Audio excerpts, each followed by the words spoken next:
Right. I am so sorry for the delay, everybody. Welcome to the Hometown Sports Heroes Win-A-Box tournament hosted by Gina Zach Schmidt. We're getting into round one. I just want to make sure I have everything that I need, and we are immediately getting into a new matchup that a lot of people probably haven't seen before. This is a standard format event with perfect order allowed. And right off the bat, we're getting some new rotation stuff, which I really enjoy. Right now, the matchup is going to be Mega Lucario versus Mega Diancie. Normally, you see the Flutter Mane, you see the Diancie, you're like, okay, maybe some Gardevoir action, but no.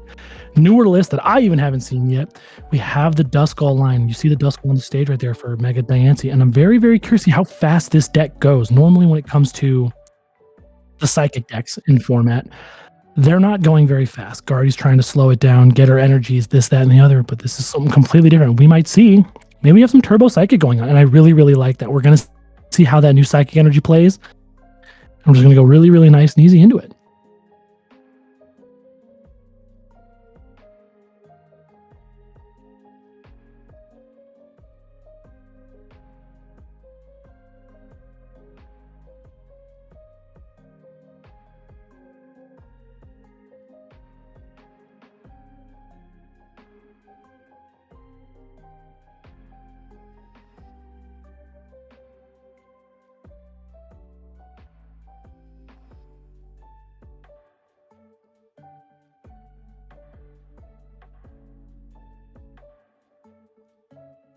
So I, for one, am very excited to see how this tournament plays out, because we have been on a traveling spree for regionals. And those of you who are watching that know Gina and Zach personally know that they've been very busy. I've been at most of the events that they have. We started off in Seattle, Puerto Rico, Houston, and now we're here. We don't get a whole lot of time to see what the newer rotation cards are cooking up, just because we're so busy focusing on the current standard format.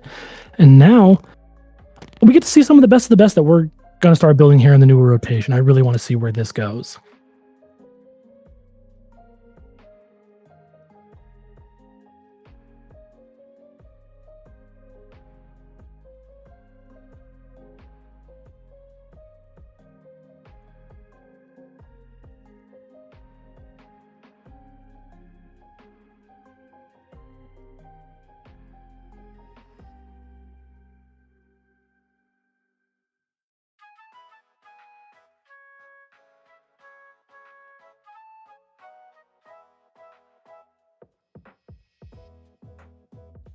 Sorry, just making sure I'm communicating with stream properly. They're going to get me a bigger screen to watch on right now. I'm currently watching from my phone, but of course, if you know anything about Gina and Zach, they take care of their people. They're going to get me something a little bit bigger and better so I can see a little bit better.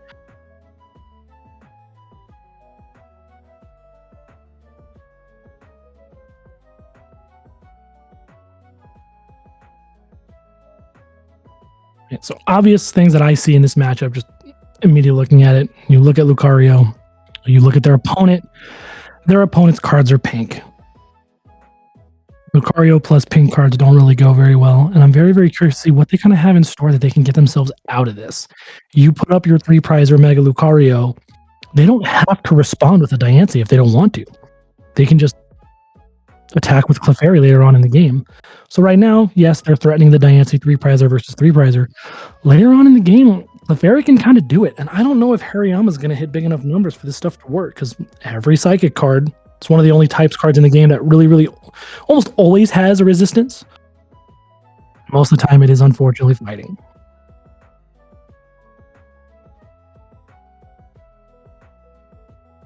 Diancie would be that exception because Diancie is not weak to Dark. Diancie is weak to Metal, being a Fairy type, not a Psychic type.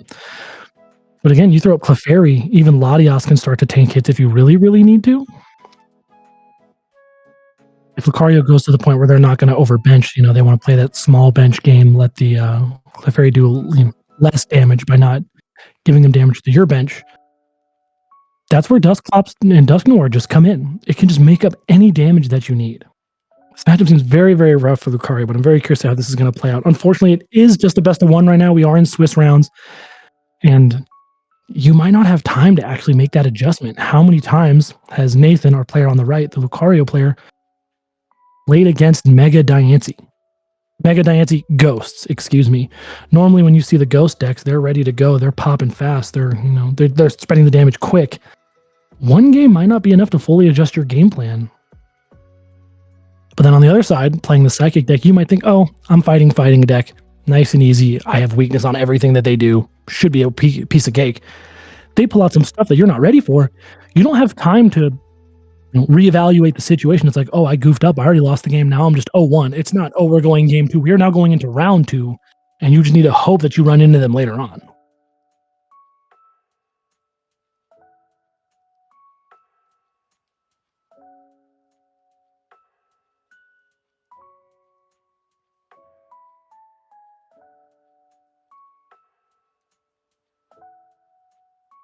Very, very quick game already. 2 prizes apiece. This being a new rotation tournament, you'll notice a lack of everyone's favorite supporter card. We are not going to be Ionoing anyone to 1 or 2. If you want something like that, you're either going to play on Bear Stamp. Late game, not as powerful, but you have Judge. And you also have everyone's favorite new card to kind of meme about is Harlequin. Can be helpful, can be hurtful. I think statistically, Harlequin is better than Judge. But sometimes you just want the consistency. You don't want a what-if situation.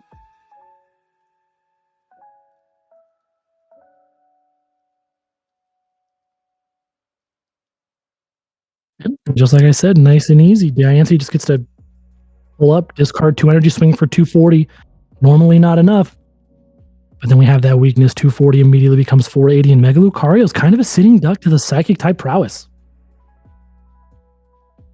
I really like to see it, though, because I know once rotation was starting to hit, everybody was like, okay, no more Gardevoir. Maybe Psychic can't do it as much anymore. We get a break from the Psychic decks. But Braden immediately showing us that it might not be all cut and dry as you seem. Because you look at the Ghost line, you look at that new Telepathic Psychic Energy, grab 2 after attaching, you start filling up Ghosts. You no longer need to prioritize having 3 or 4 Ralts on board, plus your Scream Tail. Now you just go Ghosts. You're attacking with basics. You don't have to worry about evolving your main attackers. I think this is a really cool list. I'm very excited to see how it does today.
Thank you. Who's the second player? I have Craig and who else?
All right, everybody, we're getting kicked off into round 2. We have Craig versus Nathan. The matchup looking like it is going to be Dragapult versus not a new deck. It kind of pops in and out as the in and out of the meta as I see stuff happen. The Greninja Dusknoir deck. I'd like to just take some time to go over what kind of new stuff we're playing in terms of the perfect order format. And right now, looking at this list, because this tournament is standard format, perfect order legal, when it comes to very, very new stuff, in terms of Greninja, nothing. But there is a special card in there that I don't want to give away yet. I want to see if it comes into fruition or if it matters during this match. A very not well-known technical machine that I really, really, really enjoy watching. So I want to see how this goes.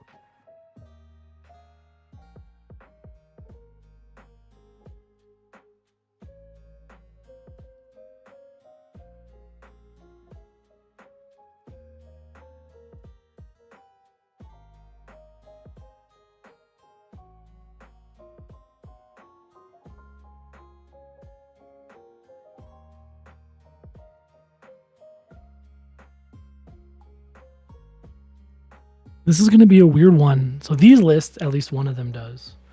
And I can actually take a look. So we are going to see a mix of current standard with the new rotation because both of these players are playing Iono.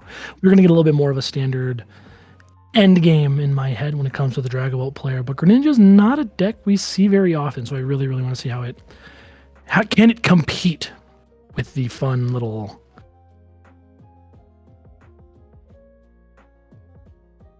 You know, the late game Iona wall that Dragapult really, really likes to put up.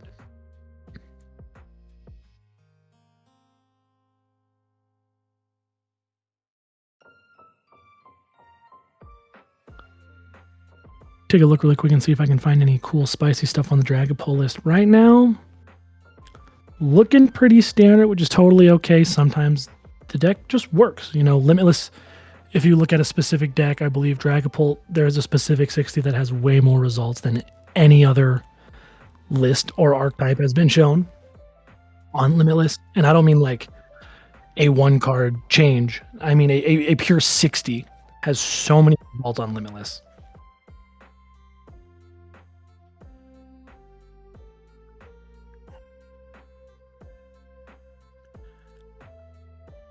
Another scary part, this is going to... In a best of 3, I think it matters a little bit more. But again, a best of 1, you really want to make sure you're managing your resources properly. Grand Tree, how soon do you want to play it? Do you want to play it while it's early? Just get the Pidgeot out there, good to go. Do you want to save it to when you know they can't really bump it? But I think in this matchup, as soon as Grand Tree does the Pidgeot thing, it has done its job. But you want it to stick around for a little bit longer. You don't want to just use it for the one time. If you're really, really lucky, use it turn 1, get your Pidgeot, no bumps. Use it turn 2 to get your Greninjas going, and if you're really, really lucky, maybe get a Dusknoir out of it.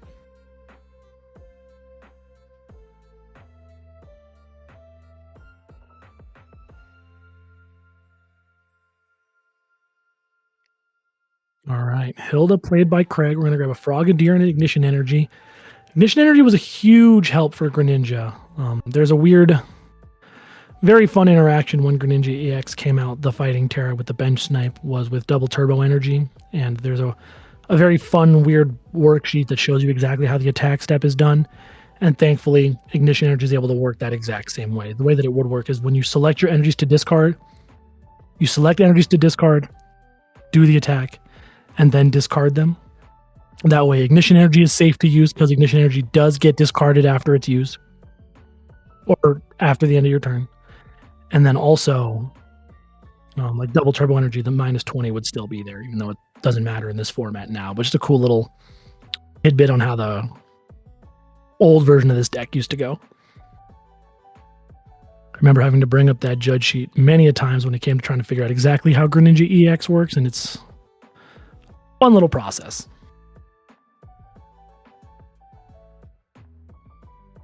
Using the Ignition Energy to knock out Badoo, I think it's probably the right play. Keep the bulky stuff up front.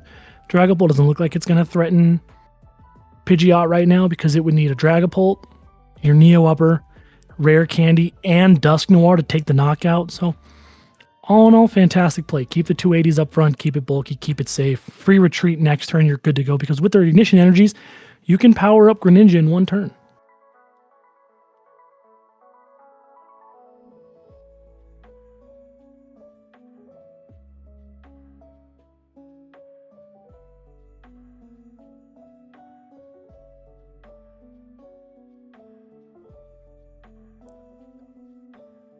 We are confirmed not attacking this turn with the Luminous Energy going onto Dracloak now.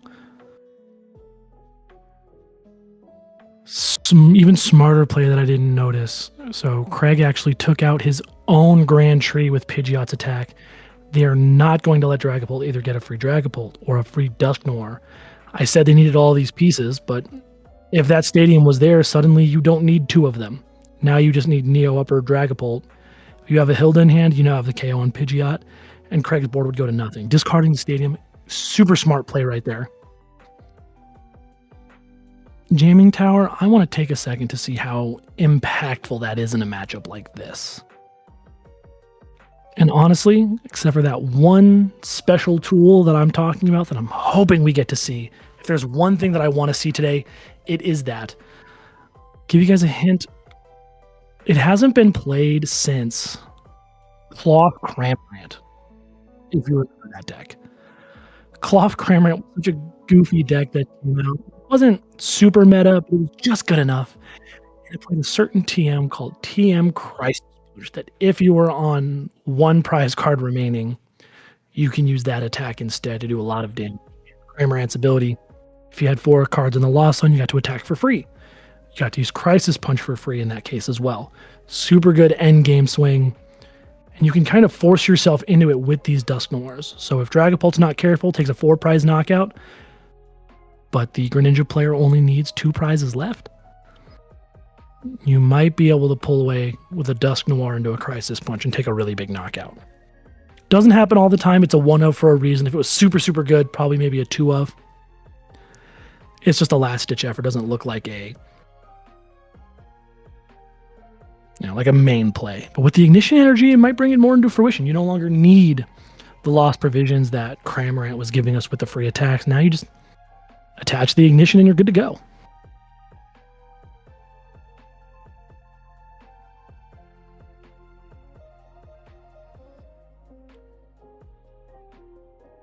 All right, standard Slowpoke board. A little more heavy on the ghosts than I'm used to. I can't see prizes. I'm used to Dragapult going at least 3 Dreepy, but maybe he didn't have it.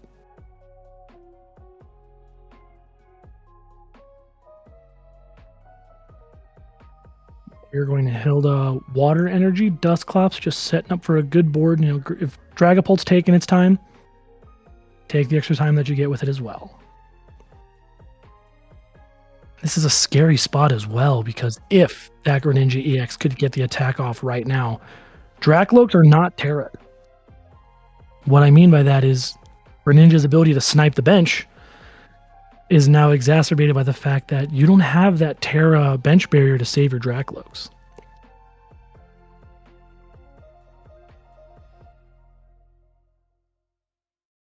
Both players taking a prize card, making sure no cards get mixed up in the way. Should be good to go there.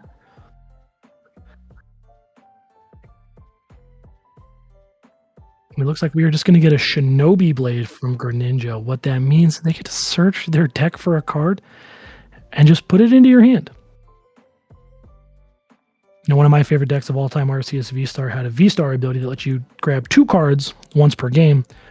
Greninja, not only do you get to threaten this Latias now by dealing 140 damage because it is weak to fighting, or resistant to fighting, excuse me.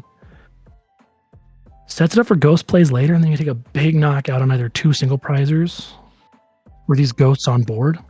Snipe them, pop your own ghost later on to take out the Latias.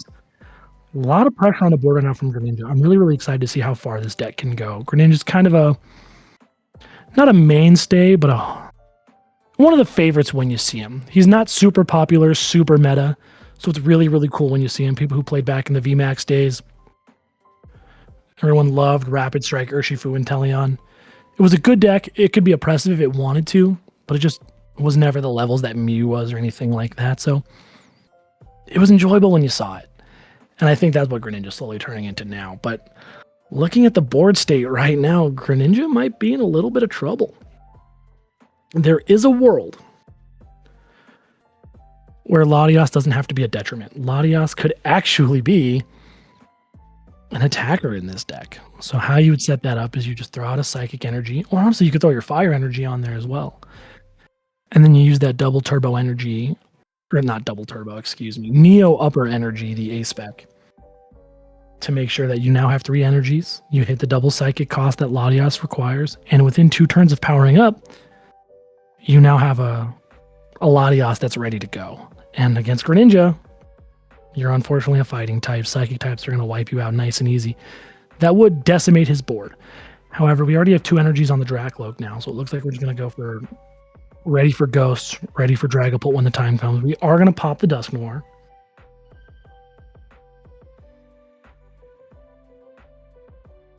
Dusknoir should bring Greninja up to 140 damage, because it did take 10 from the Badoo.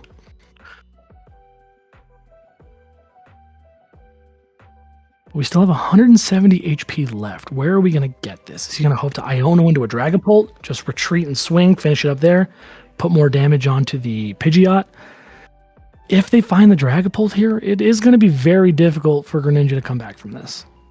You don't have anything on the board set up, and you are now at the mercy of what Dragapult has.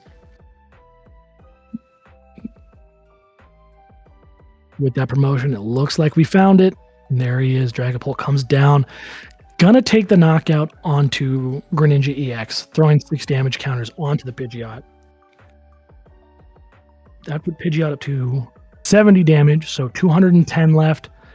And if they try and protect Pidgeot in the back, that's a very quick Hawlucha boss play. Dragapult takes it out.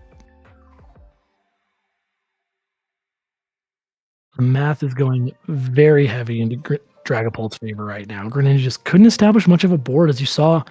Only had the 1 Froakie, had to slow promote as well because it did use its Grand Tree on the Pidgeot line, which, again, is the correct play. But you need to be able to establish some kind of extra attacker now, because Pidgeot's just not swinging for enough. If this is a best of 3, this is probably the point where I personally would pick up the cards like, okay, you got me. It is what it is. But this being a best of 1, you aren't given that luxury. You're stuck. You need to try and play to your outs here. And you're looking at a Dusclops right now, already set up. You have a fully set up Dragapult with no damage, a Dracloak ready to go to help find some extra cards. It's going to be a tough one.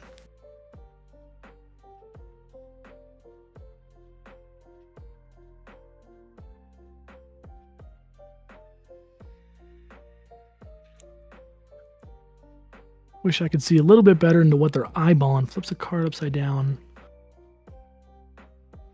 I don't think this is going to be a search for Iono, give them a smaller hand size, and just pray they don't have it. Because right now, Dragapult cannot take... Oh, no. Actually, no, you need to disrupt the board as well, because if you let this board state go, don't put anything else down, Nathan is just going to pop Ghost, or pop Dusclops, excuse me, put 5 damage counters onto the Pidgeot, and then Phantom Die for 200 damage, finishing the game right then and there. So we really do need more stuff on the board. Buddy Poffin going to give us a little bit of time.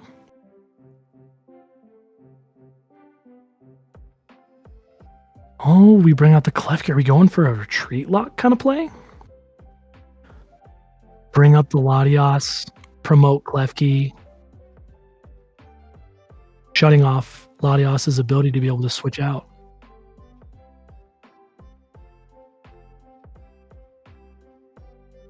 Take a quick second. I want to see how he sequences this really quick, because there are a couple mistakes that could be made.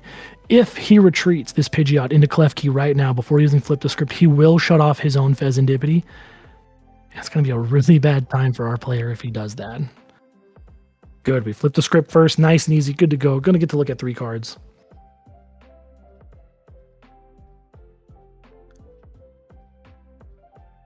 With the hesitation, doesn't look like we found completely what we're looking for, but hey, anything is better than with the board that we were at previously. Still need 3 prizes, so barring a Hawlucha, Craig is still very much in this game with his Greninja EX Pidgeot deck. Immediately going to play the Lily Smart. Refresh the hand, no reason not to. 3 prizes to 3. The game is close in terms of prizes, but the board state, it's not looking in Greninja's favor right now. If this Klefki play sticks, we might be able to see something a little bit better. Because I know you play the Grand Tree. We have not seen any rare candies. And he does play 4, so there is a chance we could go back into a Greninja for a big knockout while keeping something in the active. So if we're able to get, not this turn, you have to survive this turn with the Klefki. After the Klefki lock works, bring in Greninja, hopefully keep the Latias up front for a little bit, snipe 2 things in the back, either be it the Ghost or the Dreepy and the Dracloak on the board. And then hope that they cannot fully rebuttal by knocking out your Greninja or anything else with damage counters. It's rough. It doesn't seem too applicable in this moment, but there's an option.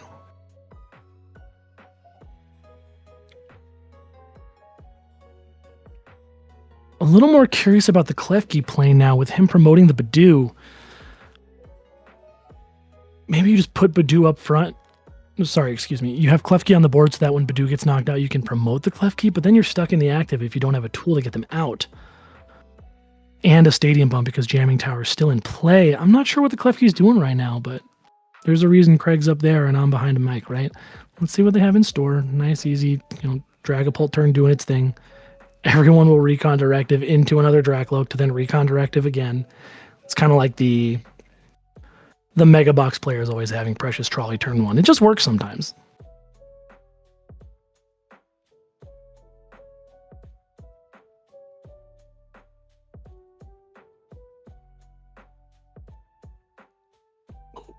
Blurry on my side. That looked like a boss's orders.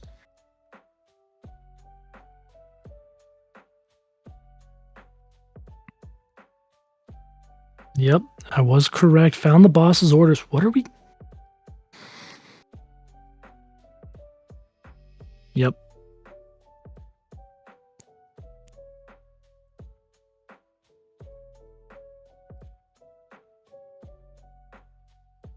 Ooh.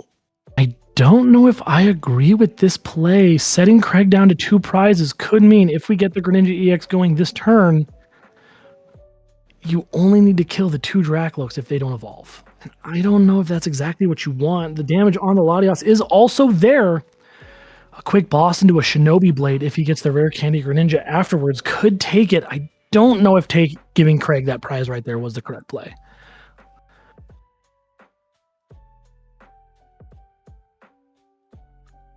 There's the concession. I cannot hear, so I don't actually know who won that round.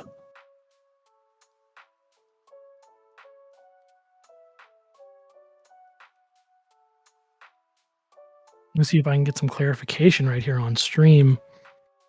I know I was trying to cook up a crazy world where Greninja has this comeback.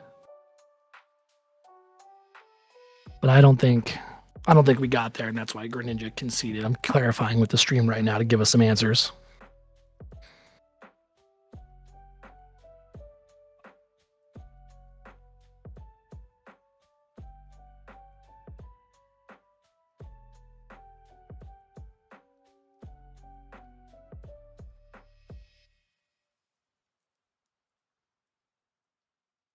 All right, so yeah, we didn't have a good enough response, so Nathan ended up taking that match at the end. No concession.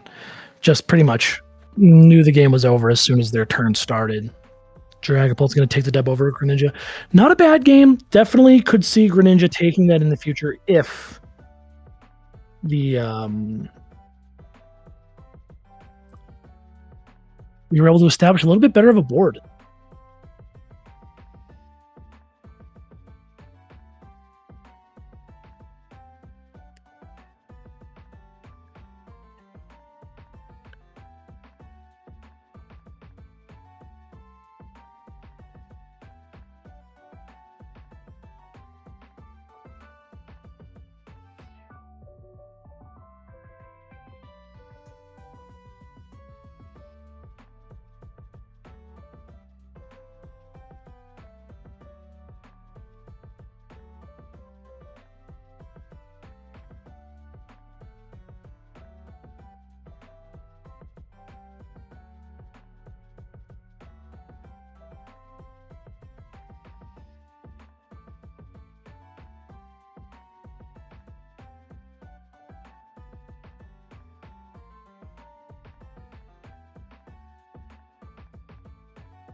I muted it again.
All right, straight into our round three. Honestly, no time waiting in between. This tournament is going fast.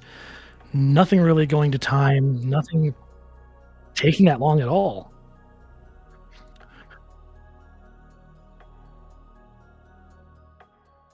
Both players setting up right now. We have an interesting matchup this time. We have EDBox versus Frostlast Monkey Dory. Frostlast Monkey Dory, one of those decks that I've always kind of taken a notice to because I really like Ting Lu as a Pokemon. When Ting Lu EX came out, I tried so hard to make them work. Just really difficult with the psychic types running around, ruining my day. Being able to shut off everybody except for EXs when all the big threats were the EX Pokemon. Imagine a world where Ting Lu EX could have taken off Gardevoir EX's Psychic Embrace, Charizard EX's Infernal Range. None of those get to exist in the match if you get it set up properly, of course. But we get to see a different version of Ting Lu. This is the non-rule box version of Ting Lu that does more damage if there's a stadium in play. It hits everything on the bench. I get to get a little bit more insight this time. I can hear what the players are saying, so if there are any extra questions, I'll be able to use some context clues, plus what they're saying to try and give us an edge on what's fully going on. So that last round, if I could have heard the conversation, I would have been able to know it wasn't a concession. It was just both of them knew that Dragapult had game ready to go, so there was no point. This is a matchup that I've personally never seen. Frostless Monkey Dory is taking a huge step forward when it comes to the new format because of the release of Pokepad and the release of the new Mega Frostlast that does do more damage per every card in your opponent's hand. And we saw it at Houston. Where the way that they beat the Frostlass Monkey Dory players Dragapult was to actually IONO themselves down to 1. That way Frostlass just could not swing for that damage. In next format, they're not going to have that as an option. The best they're going to get is Judge, so they can minimize to 200 damage. But the Dragapult player being able to do it to 50 damage for Mega Frostlass is crazy. Great start onto the EV. Page's turn playing the EV box. We get the Buddy Buddy Poffin. Should be checking your Fan Rotoms, checking your Hoot Hoots, checking your Noctowls, checking your EVs. So one of your targets is going to be Fan Rotom. Immediately going to go into that Fan Call ability to be able to grab at least an EV and two Noctowls. They beat me to it. I was trying to sound smart like I knew what I was talking about, but the players are faster. There's nothing I can do about that. Fantastic start for Page on the EV box right now. You're going to have at least one Hoot Hoot ready to go if they don't take a knockout or anything like that. But if they don't take the knockout and they commit to this Badoo play going second, you just get 2 Noctowls. This deck does have a lot of items that it loves to play, but it can survive on just some supporters.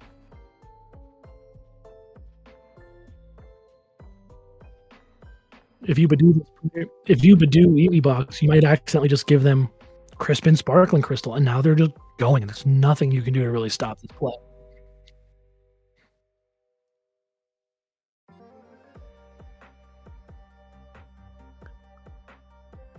I also expect the EV box player to flood their bench with a Area 0 Underground, allowing their bench to go from 5 to 8, because they do have a Terra in play. That way, when that stadium inevitably gets bumped by the Artisan that most Frostlass Monkey Dories play, you can get rid of those Noctowls, and you're no longer building damage on those Noctowls. Noctowl is not a very healthy Pokemon, only 100 HP.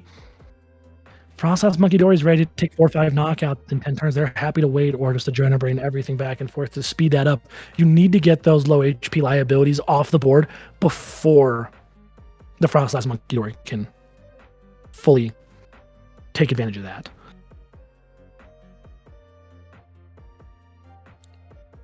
Because beside the EVs, the basic EVs, none of the evolutions in this deck actually have abilities. So a perfect world, get rid of the Noctowls, you just keep the evolved EVs on board. Some of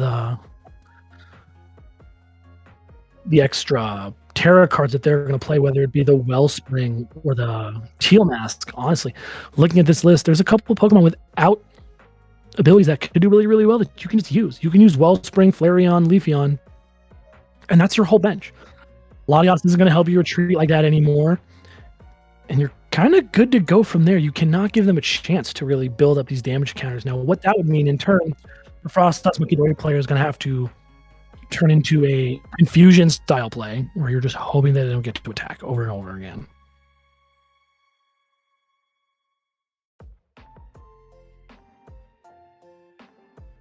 Really, really good banter between the two players. Just Paige saying, if I say it out loud, I'm less likely to mess it up. And honestly, I love that.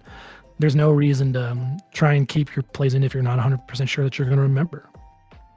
You know, she's saying that she's item locked, so that way she doesn't try and play any item cards this turn. I did see her pulling up that Terra Orb, so hopefully she doesn't curse herself by saying, if I say it out loud, it'll work.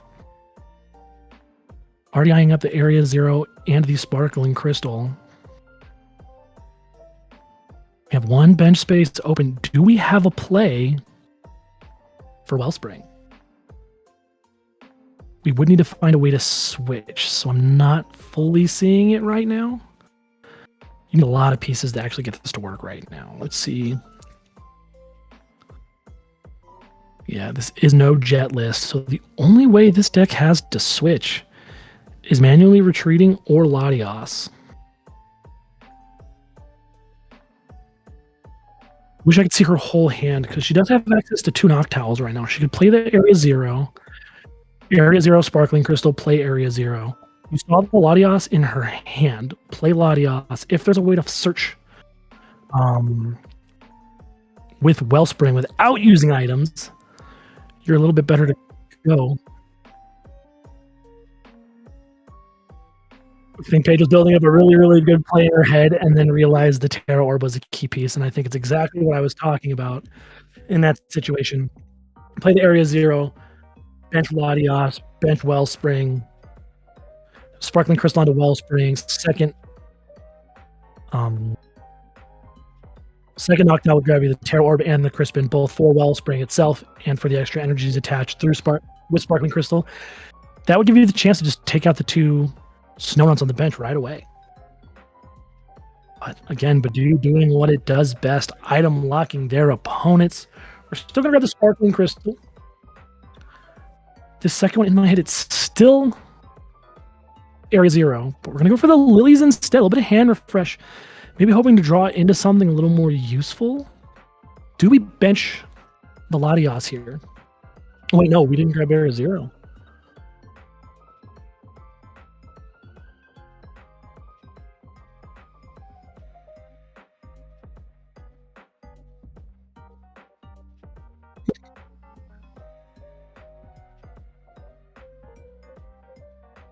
There we go. Retreating the Noctowl. That way you can still use...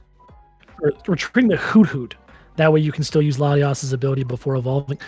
We had a second Noctowl in hand, wanting to Lilies before playing that Noctowl. Maybe she wants to save it for later. Normally, it looked like she was ready to set up for both, but because she doesn't have that big Wellspring play, maybe her forte is to just sit here, let it sit there with no ability. Wait until the Noctowl shows up. Maybe she draws into it again. But we did have that second Noctowl that did Lilies away. I really hope it doesn't come back to bite her in the end.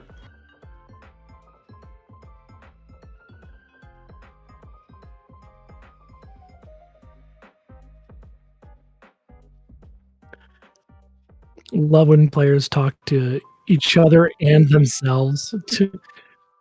She played the Lilies, saw a bunch of items, and immediately just said, well, throw all those in the back because we're not using those. And that's a good strategy.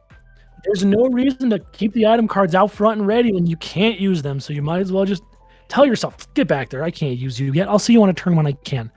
We don't know how long that's going to be because we do see another ability promoted immediately after the Burning Charge is used by Flareon EX. This deck likes to take it slow. There are a lot of abilities on board, so a lot of damage count is going to start ticking here soon.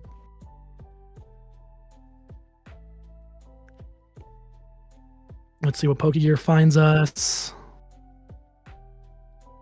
Oh, fail the Pokegear. That's no good. You see a TM Devo.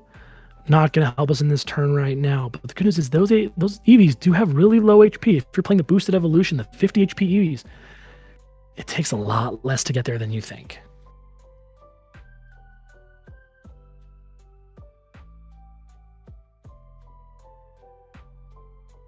It's a very good trade-off. Boosted Evolution is an ability that does let Eevee evolve on the turn that it's played.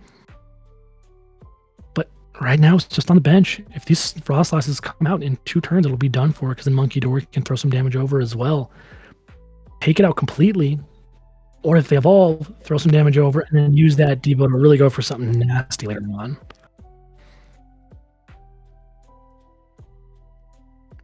Quick Itchy Pollen. We cannot establish the Frostlasses as fast as they would like to. I know that's the huge trade-off. Are we going to Itchy Pollen? Are we going to TM Evo? We thankfully have the wherewithal that TM Evo was never an option, so there really was no choice for our Frostlass Monkey Dory player. It's going to have to be stuck playing it slow, but right now the ball is in Paige's court. It is in Eevee's court. You have these really big Pokemon with no abilities that are just ready to go. You see the third Badoo on the bench already, ready to come up as soon as that other Badoo gets knocked out.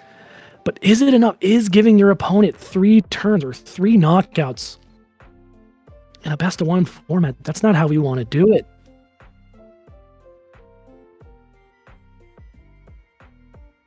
This is going to give Paige and our Eevee box more time to set up more energy on these Pokemon. 2 more energies going on to Eevee. Evolve that straight up into a Flareon, and you're good to go. You don't need Leafeon if you don't want it. Take a quick look at the deck list, see if there's anything really, really interesting that I can see. Right now, no. Depending on the energies that she chose, she did choose Fire and Lightning. Thought there was a world, if I could see prizes, where you would throw the water energy on there in case you could go for the energy switch. How many water energy do we play? We do play the 2, so one of the waters on Flareon could be energy switched out because it does have the Sparkling Crystal. You really don't need that extra attack.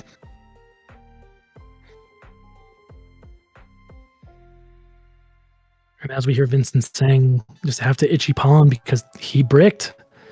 There's nothing you can do.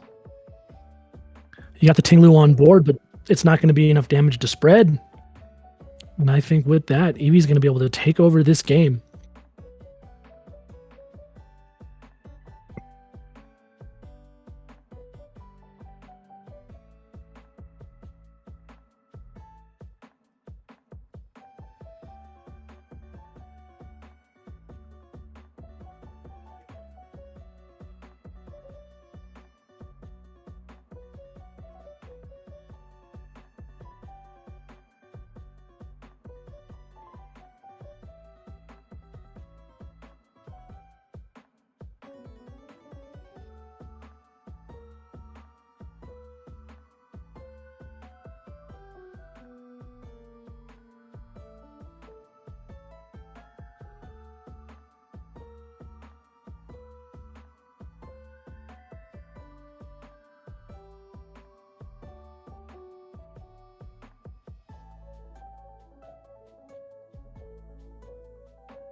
I need to go clarify something with the judges. I'll be right back.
All right, just giving some more clarification. When you use Brunch Charge and you search for a 0, you still have to shuffle your deck. There was a situation where the player did not shuffle, but the deck was still randomized. We're good to go.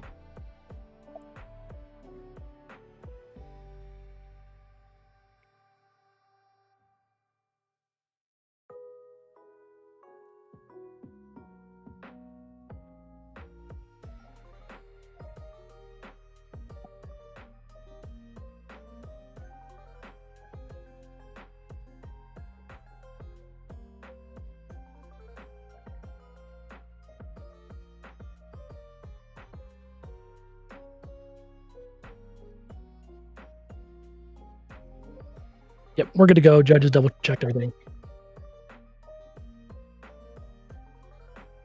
We love it when the tournament gets to go off without a hitch, no extra problems, no extra craziness.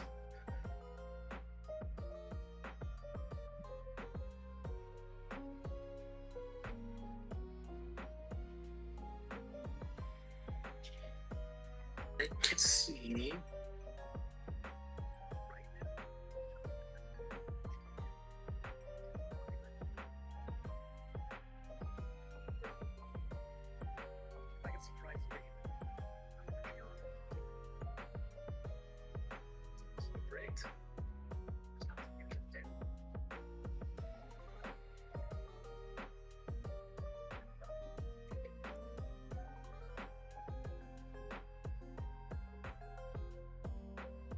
Hearing the players banter after this stuff, I just love the camaraderie in the Pokemon community. They figured out the deck issues super quickly, and they're just so happy to get back into the game. And now Vincent plays the Frostlass, and they're both popping off like, "Oh, thank goodness Frostlass is finally here!" But 2 prizes to 6. What are you gonna do?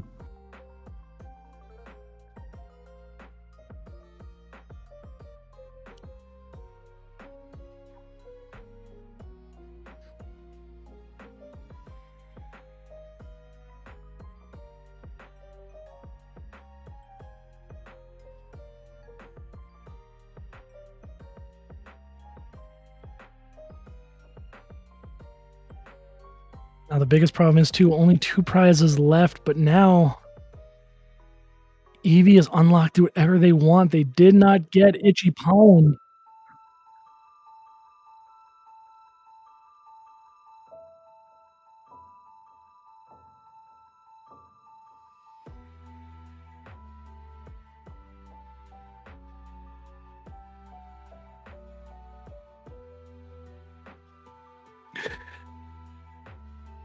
Paige is now challenging Vincent. Put Mega Frostlass out now. Do it. It's only 100 damage, but do it. Come on, you won't.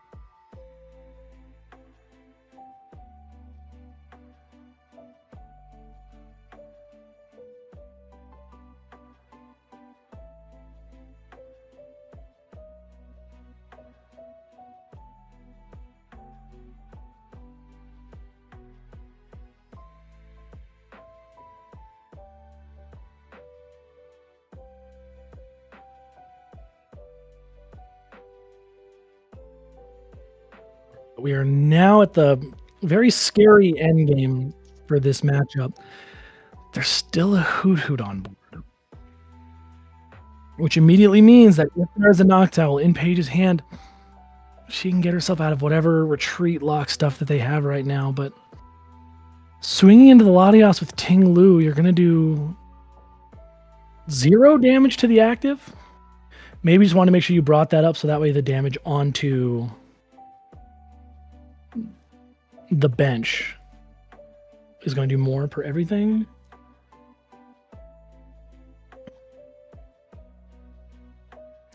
But I almost think that leaving the Latios in the back would have been better, because with Latios being resistant to fighting, you're now going to ground crash her for 0.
I'm still a little confused about the bossing up the Latias play. You swing into Latias for 30 damage being 0. And Latias can just use its own ability to retreat itself into Flareon again. So if you leave Flareon in the active, you do 30 to that plus 30 to Latias because you do not use resistance or weakness for bench Pokemon.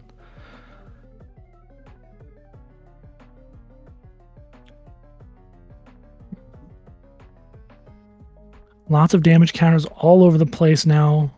Depending if those are the 70 or the 80 HP Hoot Hoots. We're going for the retreat lock. There it is.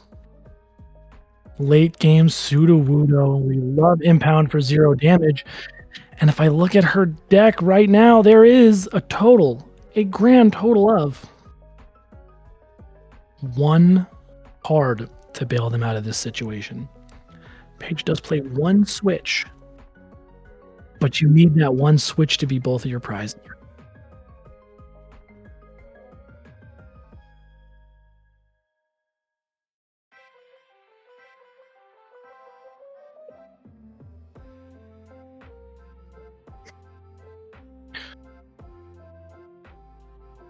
Paige not entirely know. She said, what if I just start attacking the Latias right now? Like, what do I do? But you do need 2 Psychic Energy because you did burn that Sparkling Crystal. Sparkling Crystal's not going to work on Latias anyway. It's not a Terra. But if there's enough here, where is that final Psychic Energy? Where did it go? Where did we put it?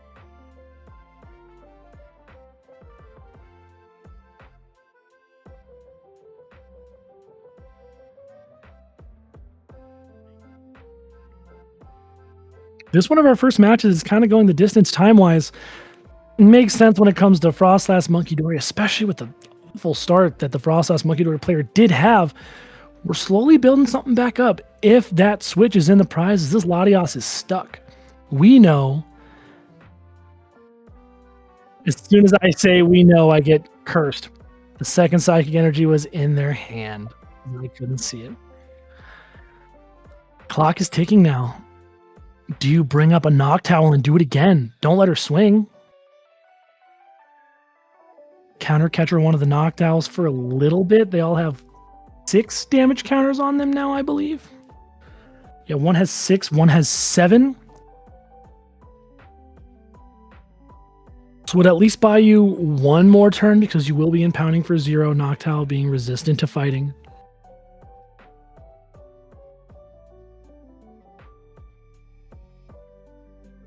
We Ultra Ball away a Frostlass. Are we going to look for the Mega Frostlass here? Are we going to see Mega Frostlass come out and play?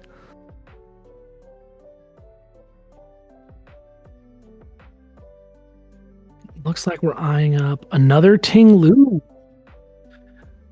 So with that, that would take knockouts on both Noctowls. As soon as Paige moves her hand, I want to see if Fan Rotom is in KO range as well. Her hand is just perfectly covering the damage counter. There's nothing I can do about this one. The Noctowls would go down. Latias would still be up into the active, but not retreat locked.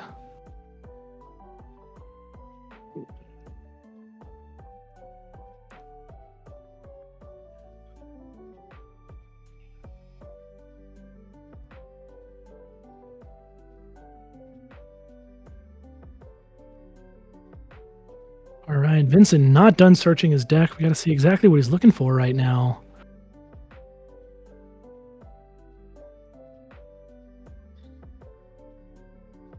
Is Mega Frostlass the play?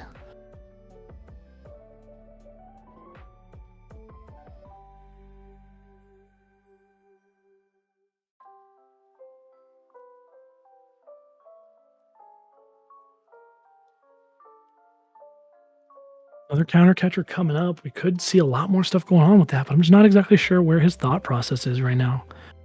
Are we still going to try and retreat lock the Latias that you know is going to attack you next turn, but maybe you force it to attack? Put the energy on there, and then bring up something else.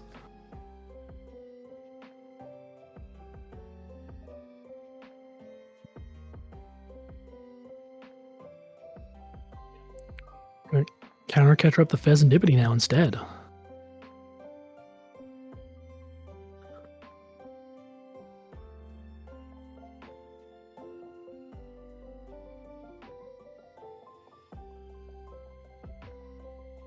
Time swinging for double damage instead of resistance. That's going to buy him a little less time than he wants, but 210 damage, 40 a turn. That's really not that well. 50 a turn with the process. You only get 4 turns of retreat lock, but that would mean that Pheasantipity would get KO'd going into Vincent's turn if Pheasantipity play does sneak here. But Latias is around. As soon as this Sudowoodo goes out of the active, they're going to be able to retreat as much as they want.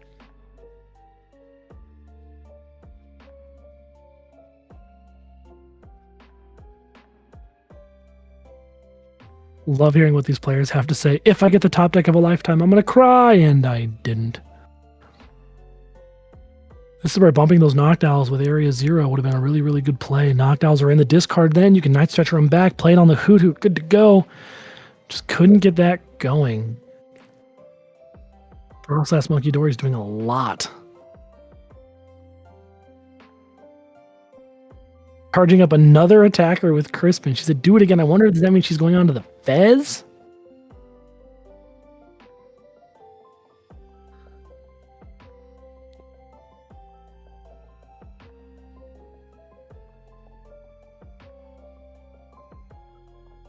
Just the one energy in hand right now.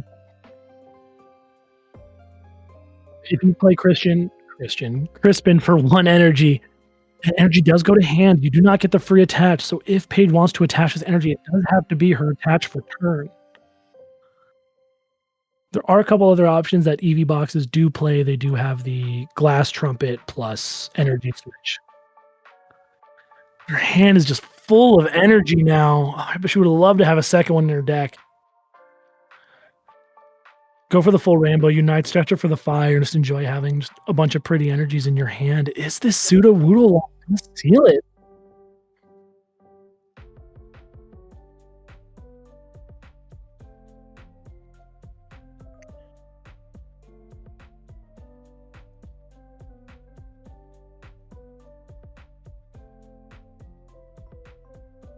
One prize left for Eevee.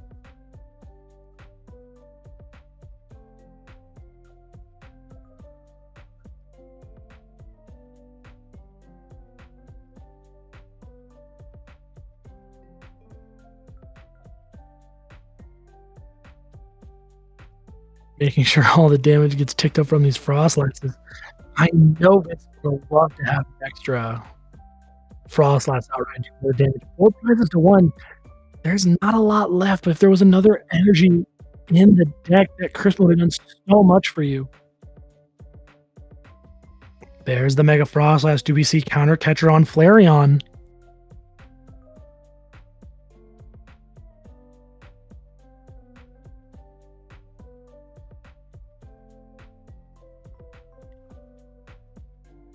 And this should be attack for game. Yep, there it is. Mega Frostlass knocks out the Pheasantipity EX during the damage ticks. In between Pokemon catch-up, the Noctowls would be knocked out from the Frostlass damage. An amazing comeback from Vincent playing the Frostlass Mikidori with such a rough start. And a board that they were both sitting there joking about, like, oh man, finally a Frostlass. It didn't matter. Still made it happen at the end of the day. A fantastic showing from Vincent.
No rest for the weary. We are going straight into round 4. Vincent going to remain on stream for us. So we will see the Frostlass Monkey Dory again, doing what it does best.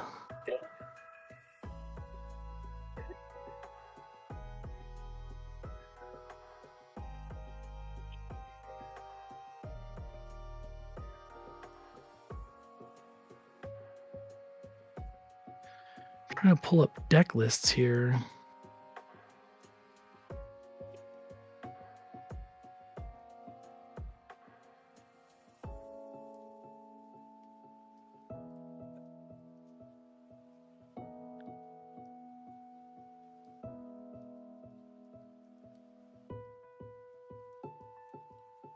So this time we are going to have Frostlass Monkey Dory looking like it's playing into Mega Lucario. Again, not a lot of abilities if Lucario deems it necessary. You don't need to play the Soul Rocks and Lunatones if your starting hand is good enough, looking like we're going for. We're going to throw those out anyway. Hariyamas don't come out until later when you really, really need them. This is going to be another rough one. It's a lot of damage to beat over those Mega Lucarios, especially when you're not doing damage as fast as you'd like.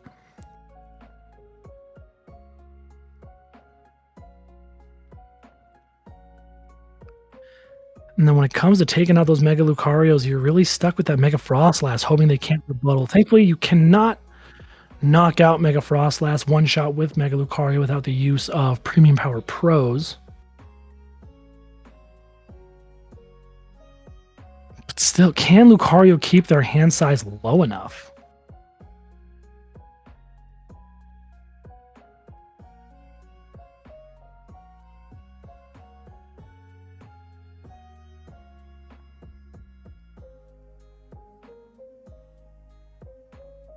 Yeah, looking at it, Mega Lucario cannot take a knockout on a Mega Frostlass unless there's 2 Premium Power Pros on the board. That's a lot of resources for one knockout. Thankfully, it is 3 prizes, but if your hand's looking even a little bit full, Frostlass is going to come back and take it out of you.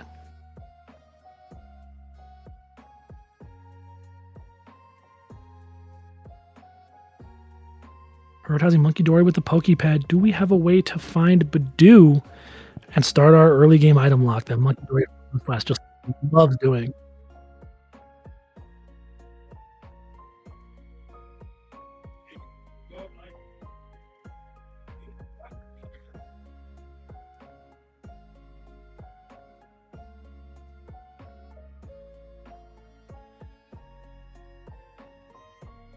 So they're both talking about Ting Lu right now, and he's right. Very good debate against decks like Alakazam.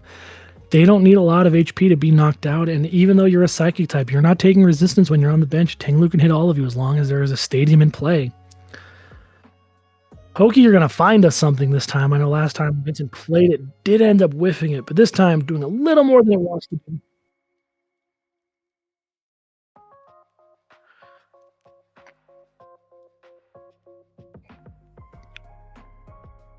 This is only Vincent's initial setup, hoping for a lot more than we got last game. It's already looking pretty good. Being able to play all those cards, plus play the Lily's Determination afterwards. As long as Vincent draws into something semi-decent, he's off to a much better start than against the EV Box player. But now that we've kind of figured it out, does it matter? Like, that start, unless you're, very, very good and can see 13 turns into the future, but from the layman's eyes, someone like me, that game almost looked as over as it could get, but it did not matter. Vincent finding a way to pull it through with the liabilities that I did point out in the beginning, those low HP Noctiles with the abilities.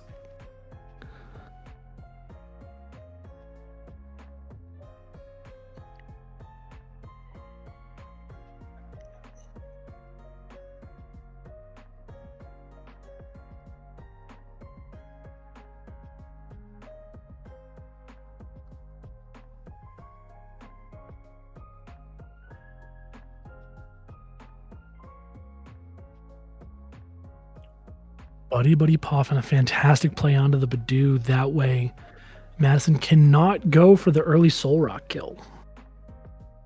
It's going to put Badoo just outside of range, giving it 80 HP where Soul Rock would sing with 70. Early Lilies. Madison showing there's nothing in her hand. She definitely wanted more than just to have to play that raw with nothing else, but she did get the Lucario at least. But with nothing in the discard pile to accelerate. Lucario's going to take a quick knockout and then hope nothing else bad happens, because if there's a Mega Frostlass looming in danger, Madison is about to give herself 8 more cards. So if she draws those cards, does not take any other cards out of her hand by playing them, and takes a prize on a Ting Lu, that would be 9 cards in hand, 450 damage coming from the Mega Frostlass.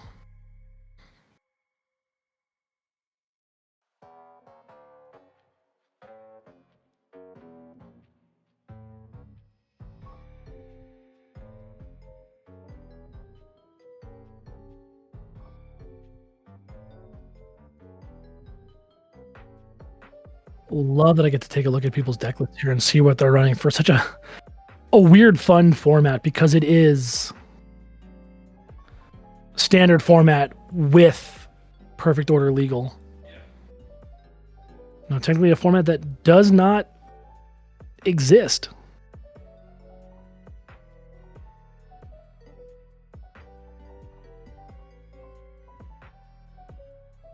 We found at least one more card to play, discarded one, but we're still back up to those 9 cards that I was talking about with the Lunar Cycle being used.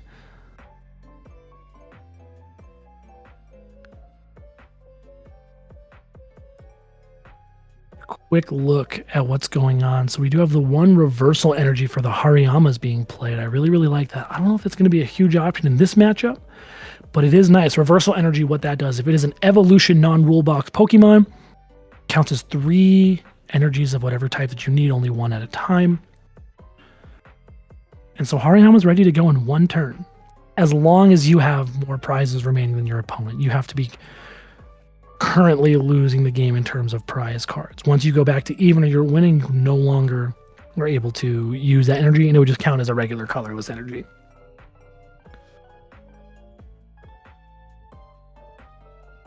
So looking at these lists right now, there is a 1-of Battle Cage that could do a lot for this matchup. What Battle Cage would do, so it prevents damage counters from your opponent's Pokemon to be placed onto your own. So Frostlass would only do damage to its own bench and not to Lucario's. Takes a quick knockout, lots of big Pokemon up ready to go. Do we see a Mega Frostlass with this big of a hand? It is a knockout. Regular Frostlass coming down. Could we Arven for a Mega Signal, or do we just want to go slow and item lock? Again, there's not a lot of abilities on the Madison's board. It's going to be really hard to slow this game down.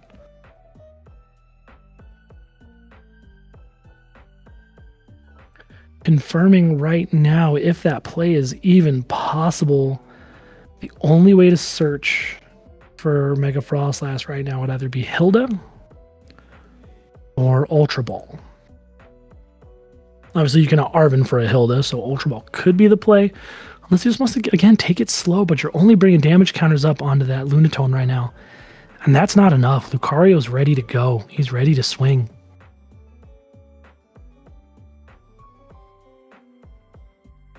Grab the Secret Box, getting rid of Artisan, Bravery Charm. The third card, I can't quite tell what it is right now. Gonna grab Lilies, Artisan, Pokepad. Looks like we are going to go for that extra Frostlass and TM Devo.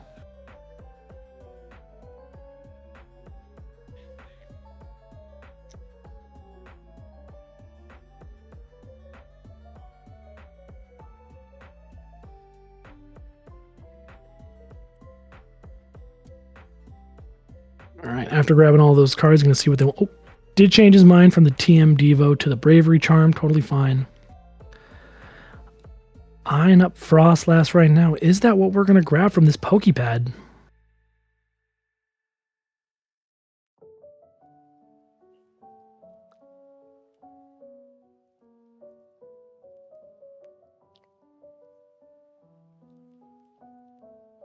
We are ready for the Badulok, that is for sure.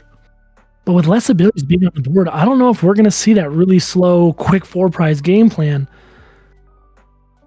like we saw against the EV box. Again, there's no really low HP Pokemon doing damage. The board is full now. We are not going to go any higher than 2 Frostlass. So we are going to save that 1. Does he want to save it for a Mega Frostlass? Or just, again, take that slow game plan?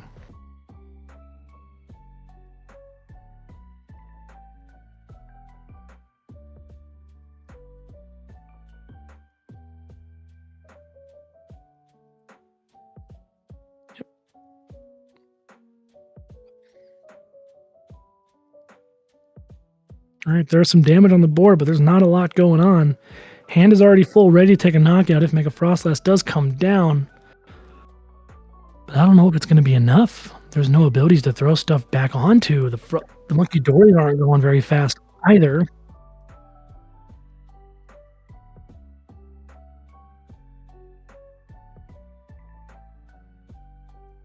What is Vincent looking for?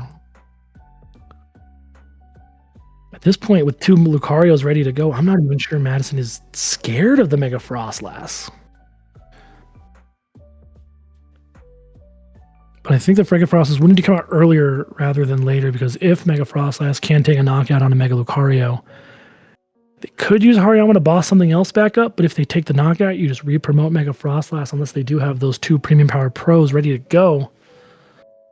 You can just take another knockout with a boss or a counter catcher depending on how your prizes are looking. So it really does depend on how fast Vincent wants to go in this matchup. There's 4 Premium Power Pro in this Lucario list.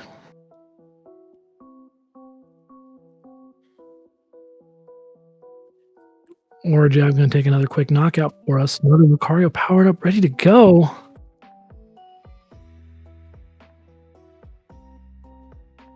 Vincent just making sure all the damage gets ticked up properly.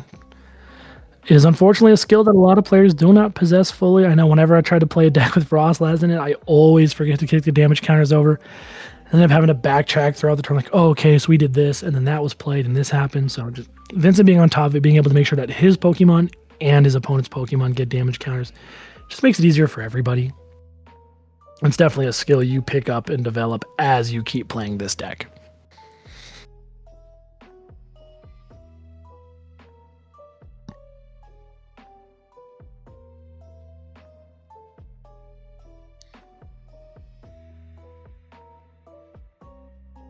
A bit of contemplation coming from Vincent. What are we grabbing? Another Snow Run. I like that play. That means he can set up another Frostlass to let the damage counters tick as much as possible while still having that overwhelming threat of Mega Frostlass happening. Or, if he's trying to go a little bit more aggressive with it right now, you can bring up the Mega Frostlass to swing. And then if, for some reason, Mega Frostlass gets knocked out, your opponent will be down to 1 prize. You can Nice Stretcher and do it again. That's all 6 prizes right there. You just knock out two Lucarios. You're 1 Premium Power Pro. 10 cards in hand right now, so Mega Frostlass is swinging for 500 damage. More than enough to take out whatever you need. You can throw a Max Cape or a Hero's Cape on this Mega Lucario when it's going down.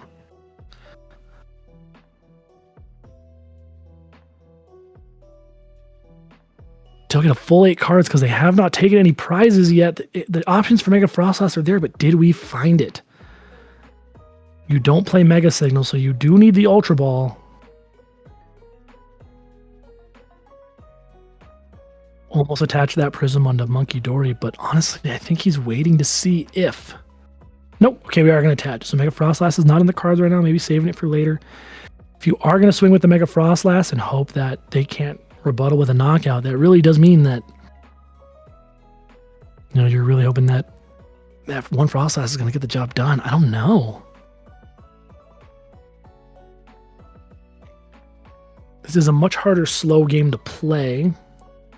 Maybe we're going to have some of those old retreat locks that we saw in the other game. Right now, going after the Makuhita, totally fine, solid play. Keep the Lucarios out of the game right now.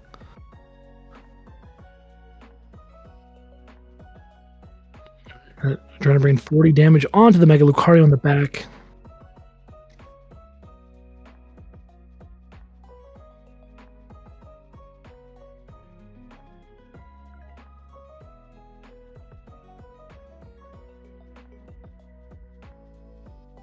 Air Balloon on the Makuhita, immediately going to allow that card to retreat.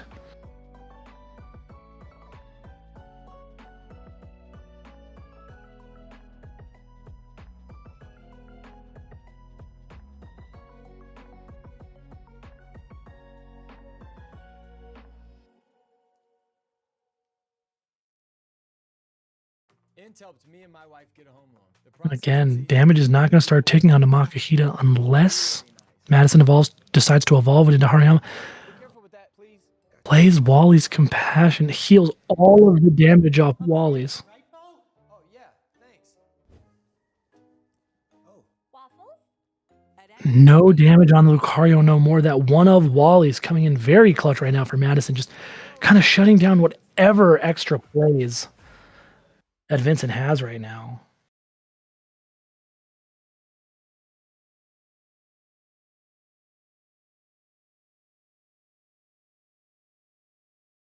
Perfect next play. Solrock's going to take the knockout onto Badoo, forcing a one prizer up on Madison's side if Vincent wants to go for a big knockout.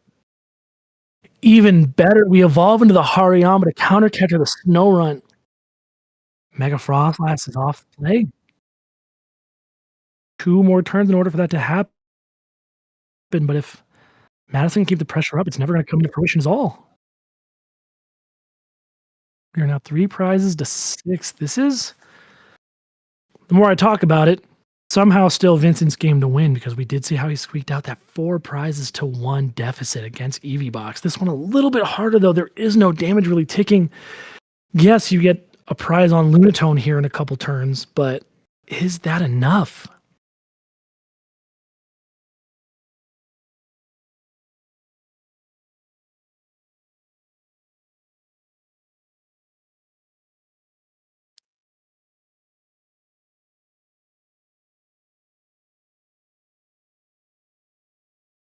Do we have the energy for Monkey Dory? Are we going to be able to throw all of those damage counters back? Gonna go for the Iono. All right, Madison goes down to 3 cards. Vincent back up to 6.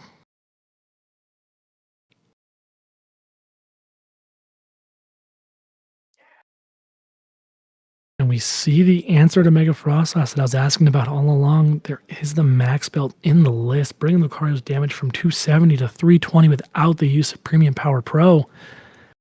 If that card were to show up, there would have been a rebuttal. There's a pretty solid answer for right then and there. You get to take out one of the Lucarios. You're not taking out both. But no Snow Runs in the game. Mega Frostlass isn't even an option. We're playing the slow game now.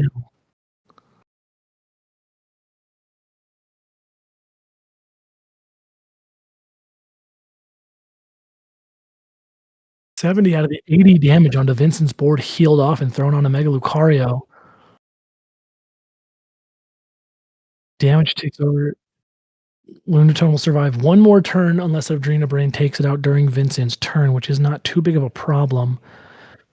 Vincent is throwing some serious damage back onto the board every turn. He's throwing 9 damage counters maximum per turn. Plus the 20 going into Vincent's turn that you really can't account for, and the 20 extra going out of Vincent's turn. So 130 damage? That's a lot. Especially if Vincent's able to item lock you over and over during this whole process. None of that damage is from attacks. It is all abilities. And when you're in a pickle with Frostlass Monkey Dory, you do have the option to use Monkey Dory's Mind Bend. It does 60 damage to the opponent's opposing Pokemon, and it is confused. What I mean by confusion is when your opponent's Pokemon are to attack and it is confused, you will flip a coin. If heads, the attack goes through. If tails, the attacking Pokemon hurts itself. So not only can this deck slow you down, bring a bunch of stuff up to the front that you don't want, but if you are forced to attack with what's in the active, they can make it a 50-50 on top of that. Just one of the many tools this deck has to slow the game down. I really want to see what Vincent does to bring this all out.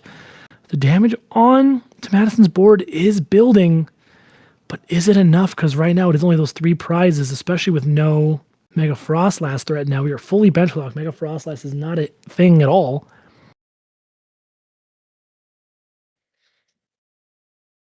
We see the Sudowoodo come into retreat lock. Now, what are we going to lock?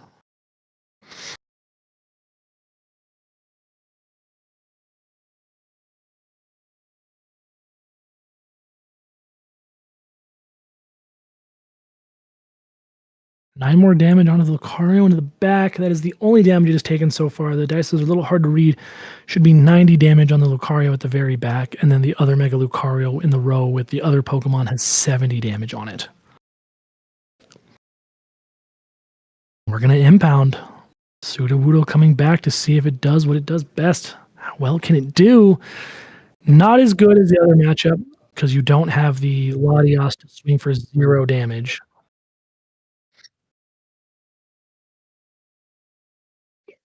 Alright, first prize card taken from Vincent. Impound doing its job if there is.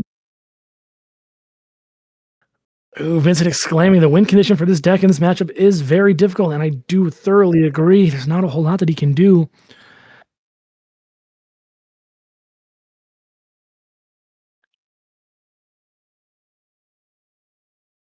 Saying that his win conditions feel fake in this matchup, but can is Mega Frostlass the way to dig yourself out of this one instead of trying to go slow? They put out the Mega Lucario and you just swing. Again, this is wherewithal. I cannot see prize cards, so if Mega Frostlass is in the prizes, it's not even an option.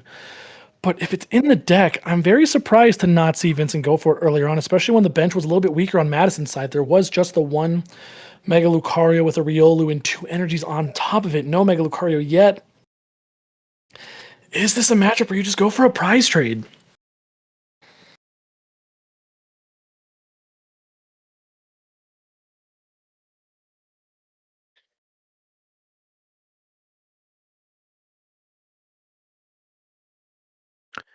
70 damage from Soul Rock would cause Monkey Dory to get knocked out to its own Frostlass instead of being knocked out by damage, shutting off any chance of Pheasantipity or anything like that.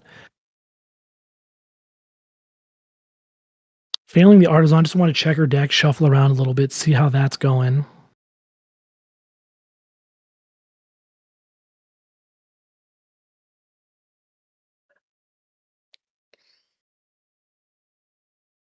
With that play, since Monkey Dory Frostlass is becoming more prominent with the addition of Pokepad, I'll just reiterate kind of some of the weird interactions that Frostlass has. If a Pokemon dies or gets knocked out, excuse me, during Pokemon Checkup, which is the time Frostlass's ability would tick, certain cards don't actually get to go off then. Pheasantipity, you cannot draw cards because it was not knocked out during your turn. And then also, if this deck was to play Unfair Stamp, you cannot Unfair Stamp. Because again, it says knocked out during your last turn. During Pokemon Checkup does not count. Now we know Unfair Stamp doesn't really matter right now. One's playing Max Build, the other is playing Secret Box. But just some more stuff to look out for if you're ever playing in your local Pokemon League. Help yourselves out a little bit. Just go in with a little bit more knowledge if you can.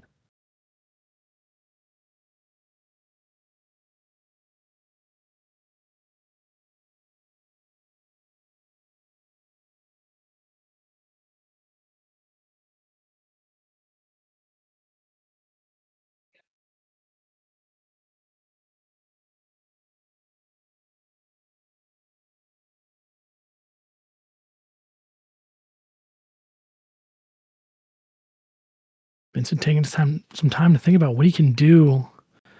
Losing a Monkey Dory to your own ability does not feel good. Watchtower's in play. Doesn't matter in this matchup at all. So we're good to go there. Only reason this matchup would matter with that card out in play is if Vincent does play a one of Blood Moon or Ursaluna. I don't think in a deck like this it's worth it because, yes, it's a great late game attacker where you might be able to squeak out a win or something using the damage counters. But if you start it, if you start Blood Moon or Ursaluna, there's not a whole lot you can do after that. It's stuck there for so long. And Vincent wants to play a slow game with just these single prize Pokemon. You accidentally start your 2-prize, you're going to have a really, really bad time. Now, in this deck, there are no 2-prize basic Pokemon. There is no Pheasantipity. There is no Blood Moon. The only Pokemon worth more than 1 prize is the Mega Frostlass, and since it is an evolution, it's impossible to start it. So you're guaranteed to start off with some single prize Pokemon.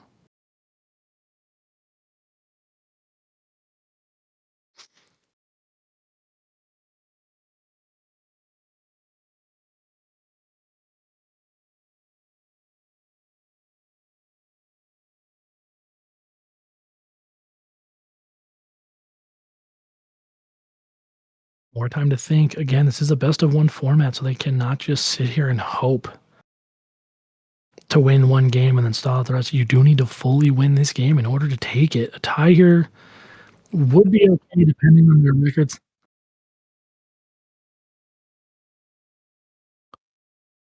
Devo for double knockout, and as Vincent is talking to Madison, he says, "If you got it, you got it."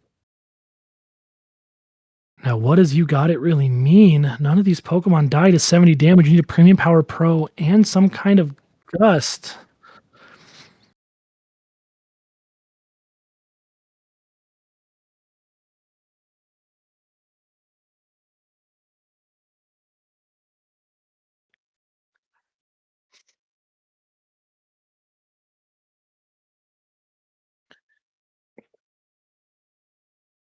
Stream Judge able to catch all the Pokemon that got Devolution should be in their hand, which does give Madison the free Gust with Makuhita. The one Premium Power Pro in this game could be over if uh, Vincent knowing that the game is lost with that Hariyama going down. I don't think there was enough to knock out, though.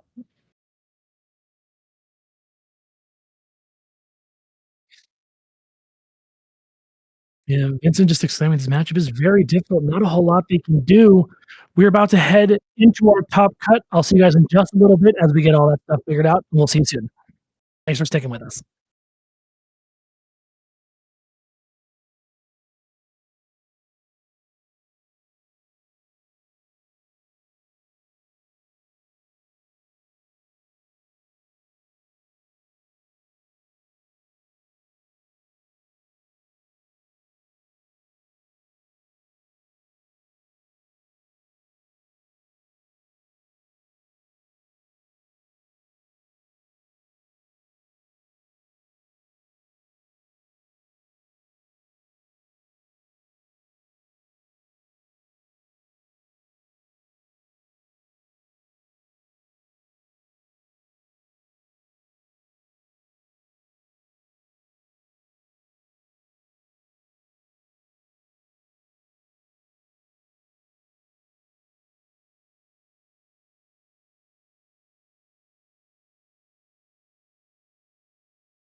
Hello, everyone. Welcome back to top four of our Perfect Order Win-A-Box tournament, hosted by Viridian City Gym leaders.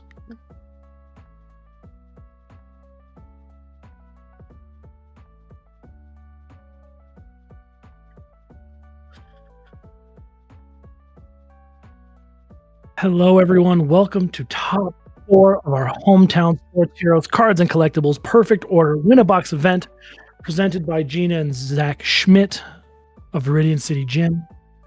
We are getting into the start of our top cut, only a top four cut this time. We're going to have Nathan versus Paige, Dragapult versus Eevee Box. Both of these decks not really playing anything new besides the Pokepads that you see.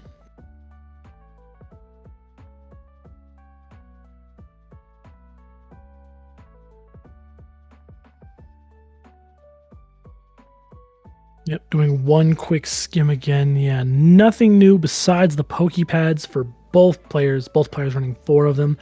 Besides that, pretty standard list for our standard format. This is a standard format tournament with Perfect Order legal. Winner takes home a booster box.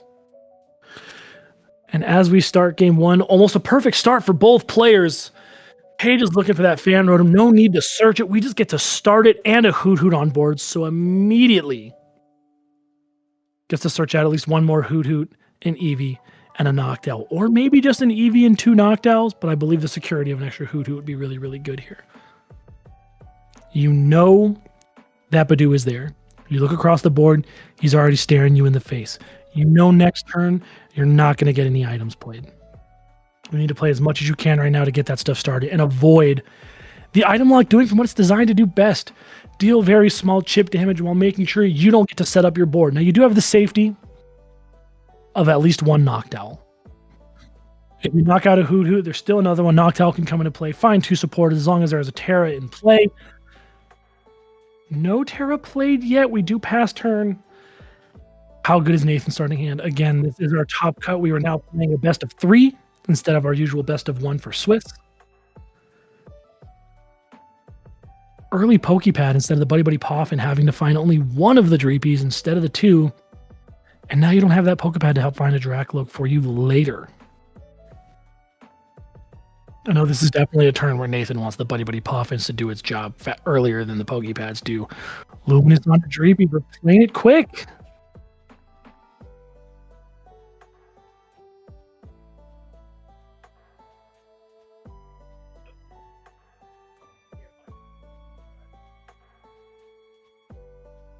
We have a Dracloak in hand. Iono is still legal for this event, so that Dracloak could very easily be sent to the bottom of Nathan's hand if Paige does deem it fit.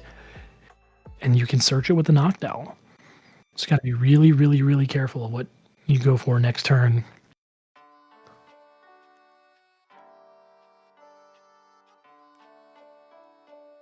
All right, Itchy Pollen comes in. Paige no longer able to play those item cards, but still does have Noctowl on board as long as we can play a Terra Pokemon from our hand. Latias goes down. We do get to retreat for free. There's the stadium to be able to swing with Assault landing. Fan Rotom's attack, 70 damage. If there is no stadium in play, this attack does nothing. Thankfully, we did have the stadium in hand. I know going for the Badoo isn't exactly what Paige wanted right now. She'd much rather would have been boss and then attack the Dreepy, but you gotta take what you get. The Buddy Buddy comes down now, so we're guaranteed 1 Dracloak and more than likely another Dreepy and a Badoo. I don't think Nathan is done with the Badoo lock here.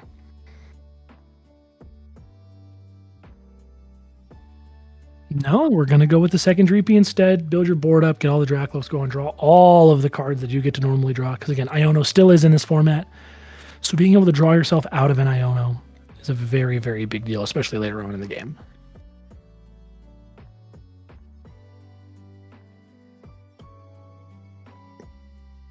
Now we know there's that Psychic Energy in hand. Do we see the double attack onto the Dracloak, or does he start setting up a Dreepy as well, just in case, because that Wellspring is there. There are no Terras to protect him. Your bench is not safe. If you don't have a way to get Badoo on board right now, Paige could start opening up with an easy big Wellspring play. You see the Sparkling Crystal in hand.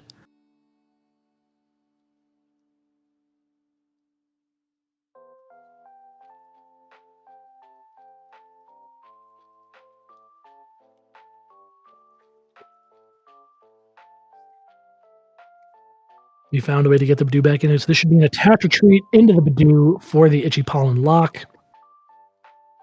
And there it is.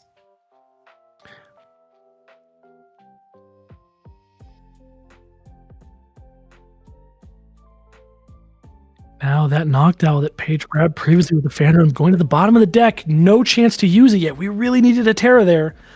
But if it's EV box, we know there's enough Noctowls to go around, especially when they're playing such a heavy line.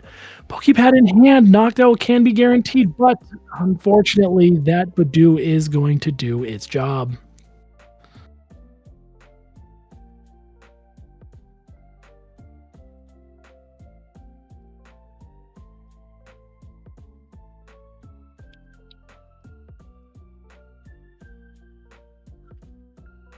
Double Buddy Buddy Poffin played. Question asked, can you play two Buddy Buddy Poffins if there's only one spot on the bench? The answer is yes. The deck is private information, so you would play the first Buddy Buddy Poffin, fail it, play the second one, and then pull something out of your deck with that.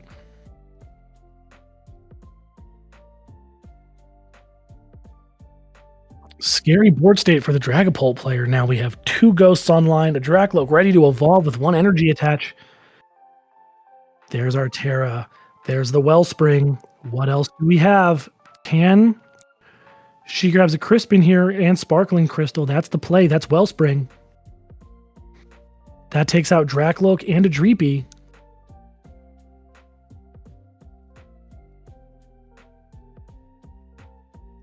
We eyed up the Crispin, brought it up to the front. Will she go for the Sparkling Crystal as well? Trying to go for the Torrential Pump with Wellspring.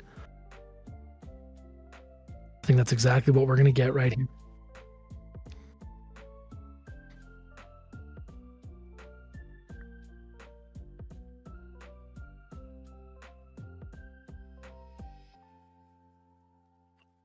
Water Fire onto Wellspring. We can now retreat for free using Latias's ability to retreat Fan Rotom into Wellspring. Attach Sparkling Crystal into the Wellspring. Get the Torrential Pump going. Now, what will she target? We know the Dracloak's going down. Does she want to get rid of Ghost for some late game pressure, knowing that the Dreepies are going to take some time?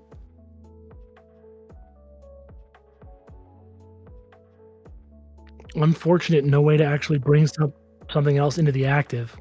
Have to take the KO into the Badoo, but that's totally okay. The Dracloak was the threat. It already had the Luminous down, so that's one Luminous down.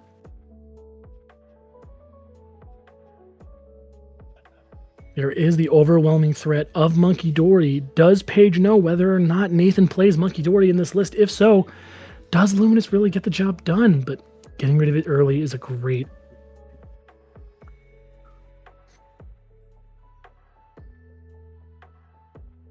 Another Badoo comes out.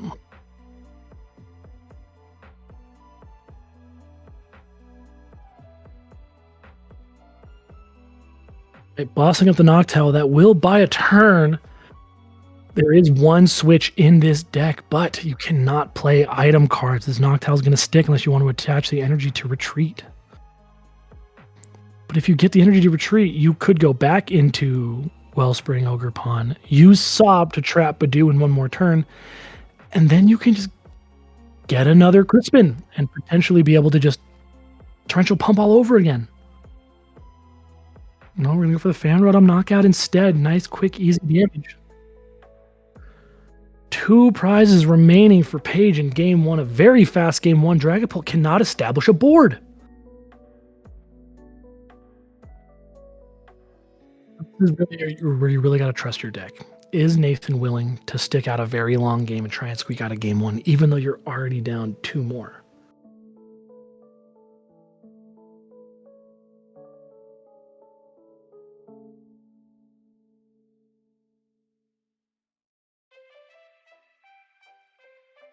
Gonna fail that buddy. And a pass. This is dangerous. If we can get Wellspring onto the board again with a Crispin, you just take the final 2 knockouts for game, sending us into game 2. Pokepad for Noctowl should seal it. Grab Noctowl, grab Crispin, promote using Latias's ability. You're not item locked. You are in the clear. This game is yours. It's your turn to finish it.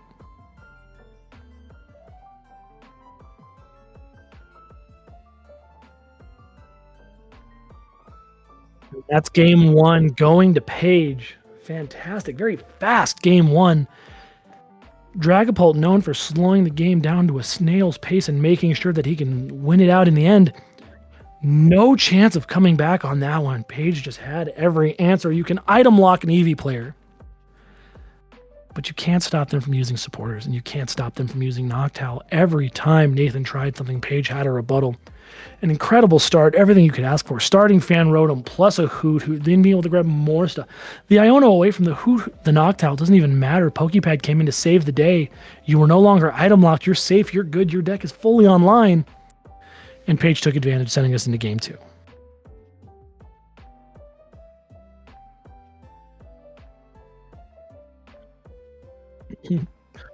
Both players just talking, having a good time right now. Nathan telling Paige, man, that torrential pump is brutal. And this matchup would be very difficult without it. There's no other kind of bench sniping this deck can do that well. So this is the chance, and this deck takes very good advantage of it. So the reason you can play this deck with just 2 cards, I know Wellspring Ogerpon does say that you need to shuffle 3 cards back into your deck in order to use Torrential Pump's second attack, or secondary effect, which lets you also do 120 onto the bench. But with Sparkling Crystal, since the activation of the attack is 1 energy less, you can get away with only having to shuffle 2 cards in there. It's a very weird, outside of the wordings kind of rule, but a very good one to know, especially if you're playing those Terra decks. Wellspring is going to be in the deck, and they're going to find a way to snipe your bench.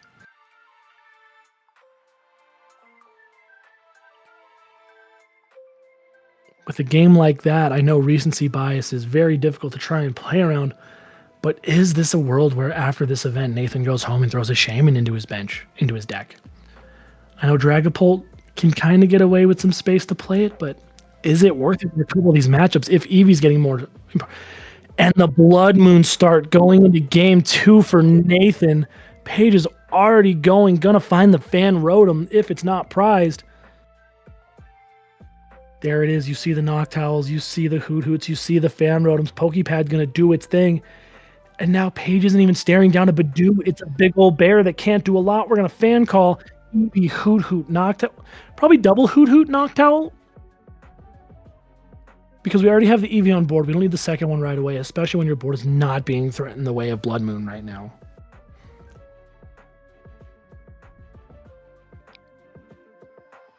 Oh, no, Paige eyeing up that Eevee. Are we going to go the second Eevee on the board? Eevee, Hoot, Noctowl grab from the fan call.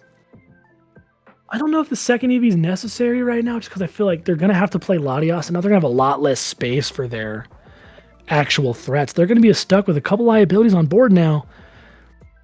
But maybe she just wants to play it slow, play it smart. Just because you see the bad start does not mean you want to rush and just flood Noctowl, because you might accidentally get Iono to lose them all. So it's a very smart play.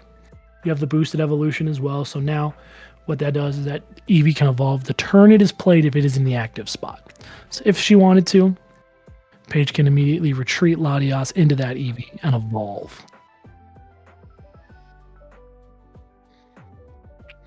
Not going to do that. We are just going to pass over to Nathan playing Dragapult. We get the Buddy Pop in turn 1. That's really, really good news. At least a Dreepy and a Badoo, if not 2 Dreepies. But what are we going to do about this Blood Moon Ursaluna?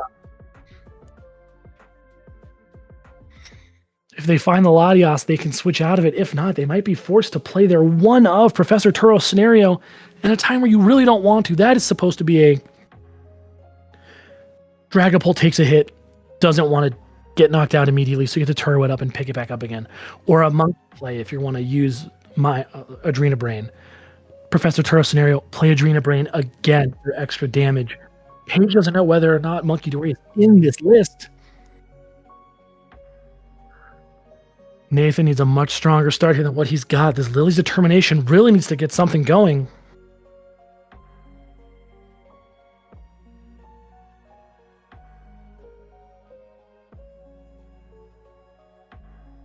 No, Lily's Determination not as good as Iono when it comes to trying to find fresh cards, because there's always that chance you're not guaranteed.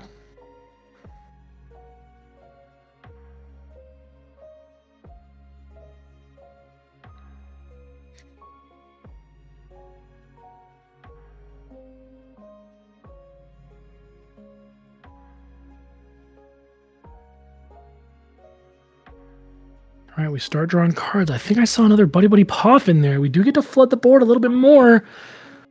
But if we go a little too high with our board, we run out of a chance to be able to load him. Okay, we're going to play double right now. Let's see what he grabs.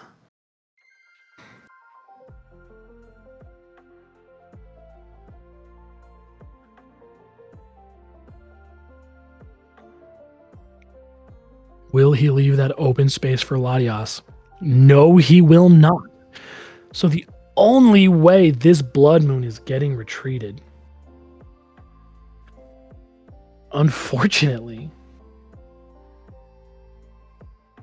is going to be if Paige plays Area 0, allowing his bench to go from 5 to 8 after Dragapult is already on board, because Area 0 Undergrounds does not activate for you if you don't have a Terra in play. If you don't have a Terra in play, your bench is stuck at 5. And right now, the only Terra that Nathan can play now is that Dragapult EX that we know we are slowly evolving into. There are no rare candies in this list. Some Dragapults are going up to 1 just to make sure they have that turbo option with the Neo Upper Energy, turn 2, rare candy, Neo Upper, go. But in a game like this, Paige has so much time to just sit there and develop her board slowly. We could slowly set up a Wellspring since we know that these Dracloaks aren't going to evolve on their own. The Dreepy's not going to get rare candy into Dragapult. And it's her pace, it's her game. This Blood Moon start is detrimental to Nathan's game plan right now.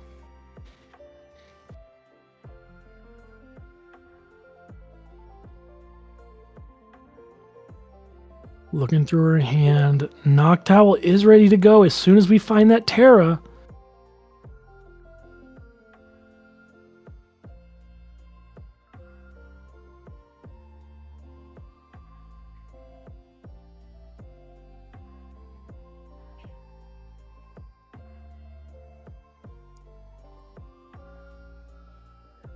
Eyeing up her hand, what does she want to do right now? A couple energies, there's a switch, a Night Stretcher. Not a whole lot of options.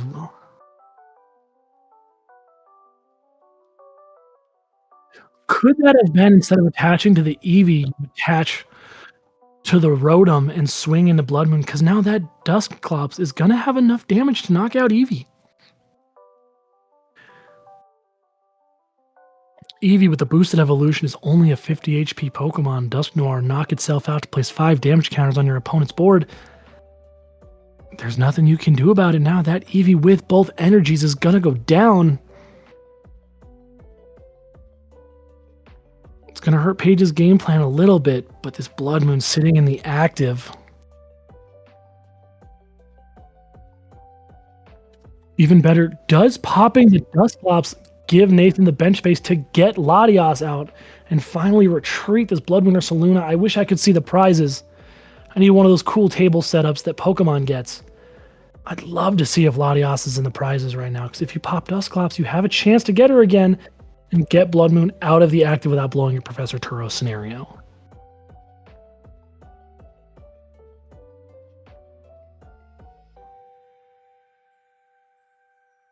All right, Dusclops gets knocked out. Take out the Eevee. Both players draw a prize card. Dragapult was taken out of the prizes. So next turn we do get... Oh no, we don't want the Latias. We just want Duskull again. Is Nathan going to find a way to play around this Blood Moon or Saluna all game?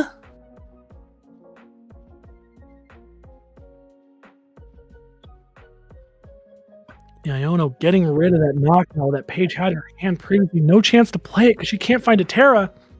But there's plenty of options to find the Noctowls. You're more likely to draw into a Pokepad than you are one of the one of Terra orbs that Paige plays. But without this item lock, you're just letting her go, go, go. I think I saw a Noctowl in Paige's hand. The Iono not really disrupting the hand as much as you wanted.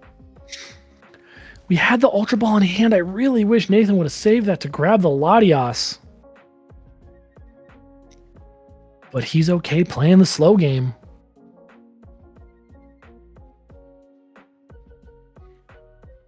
Badu does not want to sit there on the bench and do nothing. He wants to sit there and itchy pollen his opponent, but he's not able to. As long as Paige doesn't play down Area 0 right now, the bench is locked, and Paige knows she has time. Psychic Energy or an Ultra Ball from the Recon Directive. We did already attach for turn, but do you just grab the Psychic just in case? Luminous on double Dracloaks now. We knew there was a Dragapult in hand before. I don't know what's all in Nathan's hand now after the Iono. You see another Iono and a Psychic Energy. If it's just those two cards, that's all you get.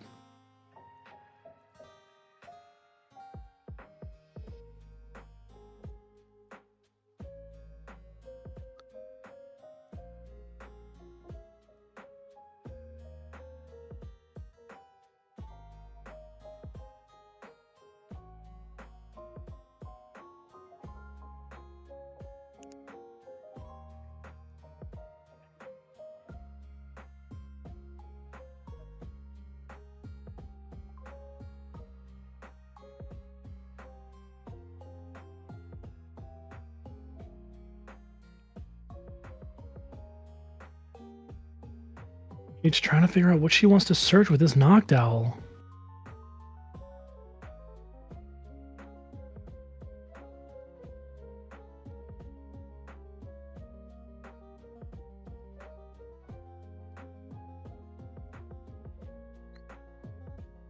I know in this situation, a lot of time Paige is used to being item locked, but right now she can grab whatever she wants.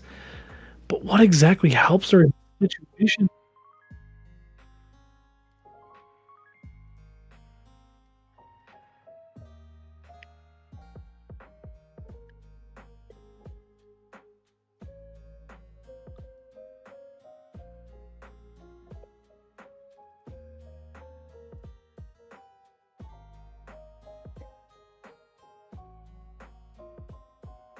It's been buddy.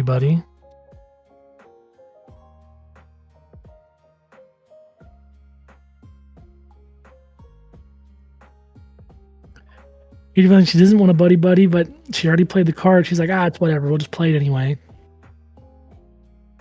What are we going to grab?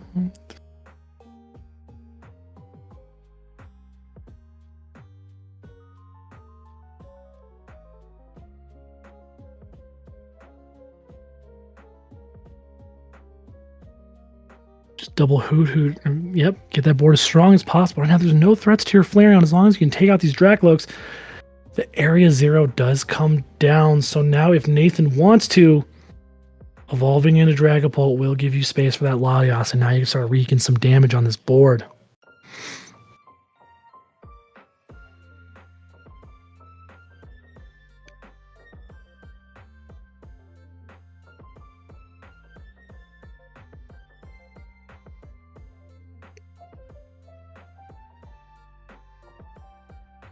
There's already a fire in hand. Okay, glad we played that one instead of the lightning. I was going to say, you do want Paige to lock herself out of using Burning Charge because you did not attach a fire energy to Flareon.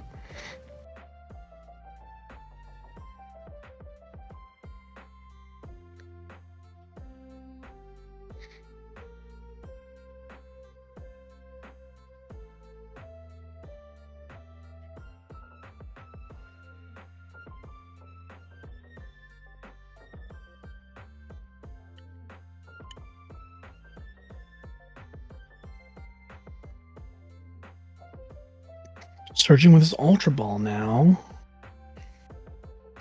What are we grabbing? Clefairy comes down. 2 lightning energy in the discard is going to be a little rough, but I guess you just power it up with Burning Charge.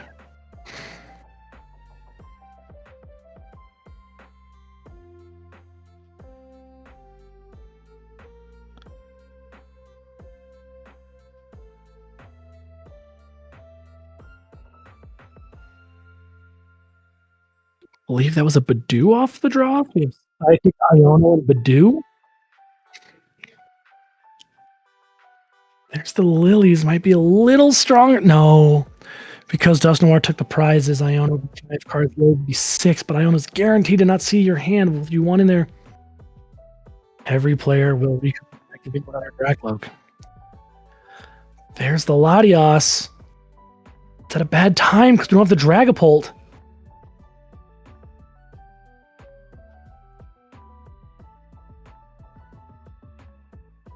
What did Nathan take off the Recon Directive?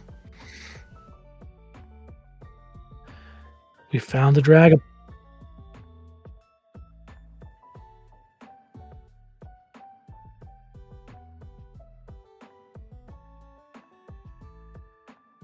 With Dragapult in play, that's good, but Blood Moon is still there.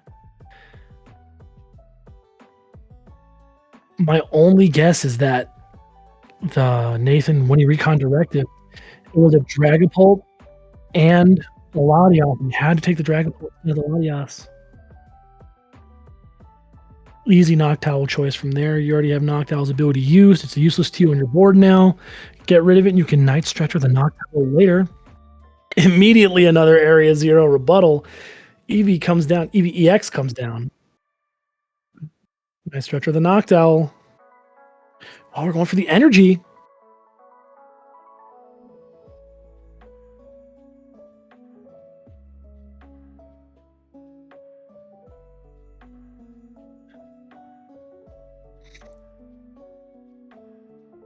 Terra Orb comes down. What are we grabbing?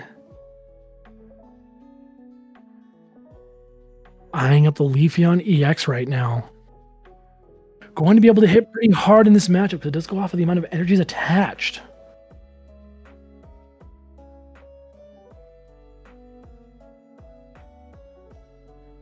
Yeah, so 60 damage for each energy attached to all of your opponent's Pokemon.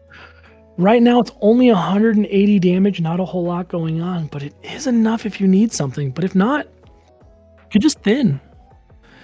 If you know you don't need the Leafeon, you can save it for Flareon, then there's really no harm in doing it. But then you also could set yourself up for a very fun game of math. Using Moss Agate, Leafeon's second attack swings for 230, not enough for knockout on Dragapult, but does knock out everything else and it heals 100 damage from all of your bench Pokemon. So any damage that Dragapult places later on in this game can just be healed away from Leafeon.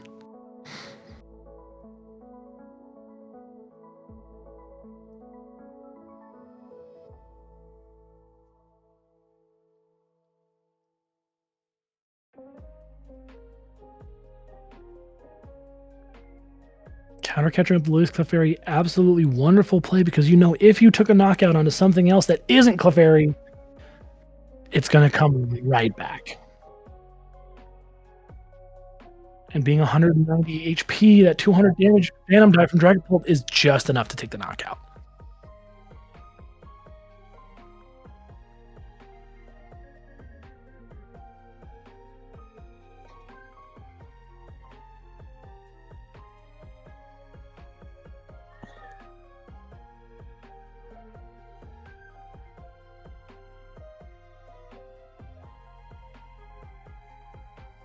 Right, discarding Dragapult and Dracloak with this Ultra Ball. Dracloak makes a lot of sense, but Dragapult is one of the worst things in your hand. I'm very curious as to what he has.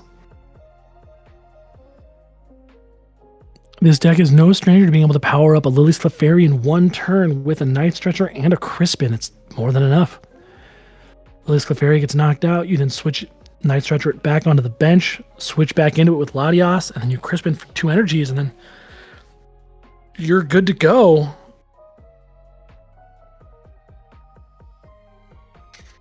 We're grabbing the Dusknoir, but we know right now that there's no rare candy in his deck, so that means the Dusclops needs to come out before the Dusknoir does. Might Night Stretcher that Dusclops out of his discard pile.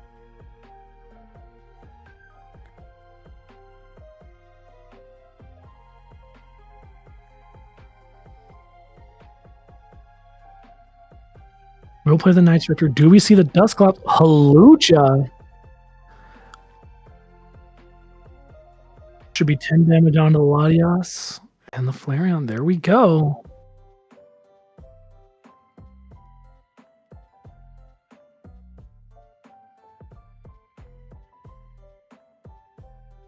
Yep. So now Flareon taking the Halucha damage and all 6 from Dragapult EX's Phantom Dive.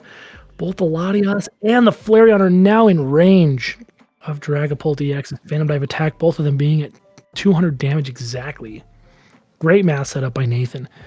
Maybe Blood Moon isn't as big of a detriment as we thought right now, but we got to be really, really careful. We're eyeing up the sparkling crystal. Glass Trumpet Energy Switch Crispin could be enough for the Mossiate Gate with the Leafeon EX to heal the damage from the Latios and the Flareon.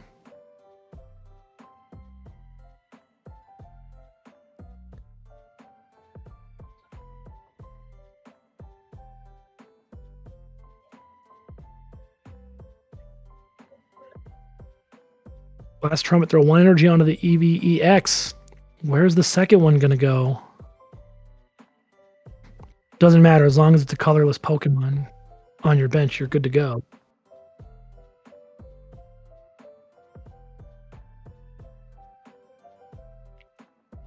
Then should be energy switching the Fan Rotom into the EVEX. Promote EVEX, evolve into Flareon.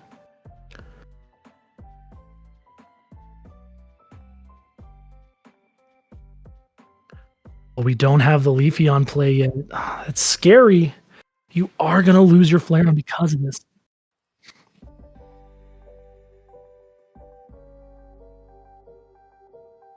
Black Belt's training comes down just in time to take the knockout onto the Dragapult. Black Belt's training doing 40 more damage, so that 280 from Cornelia will now do 320 perfect numbers to knock out a Dragapult EX. Fantastic find on Paige's play.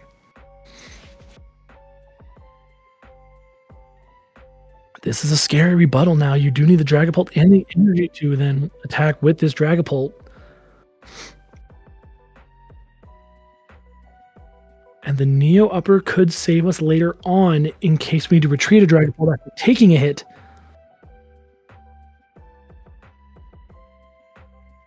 Can't quite see the card that Nathan took right there off the Recon Directive. I did see the Badoo.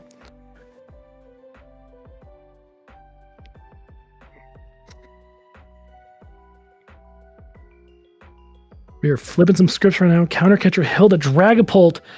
If he took the Neo Upper, we'd have to use that other one to retreat. It doesn't feel good to discard an energy.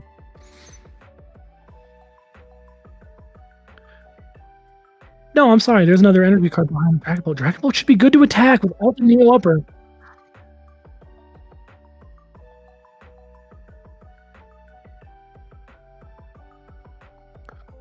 Play the Halucha, put a damage counter onto Fan Rotom. Phantom Dive takes the knockout for 3 prizes. Wow, going into game 3, less than 20 minutes left. Game 1 happened so fast. Game 2, about 25 minutes. I want to say about 8 to 10 minutes fast. The Blood Moon Ursaluna did not be the final nail in the coffin in Nathan's gameplay. He was able to make it work, and he didn't even switch it out. It got knocked out.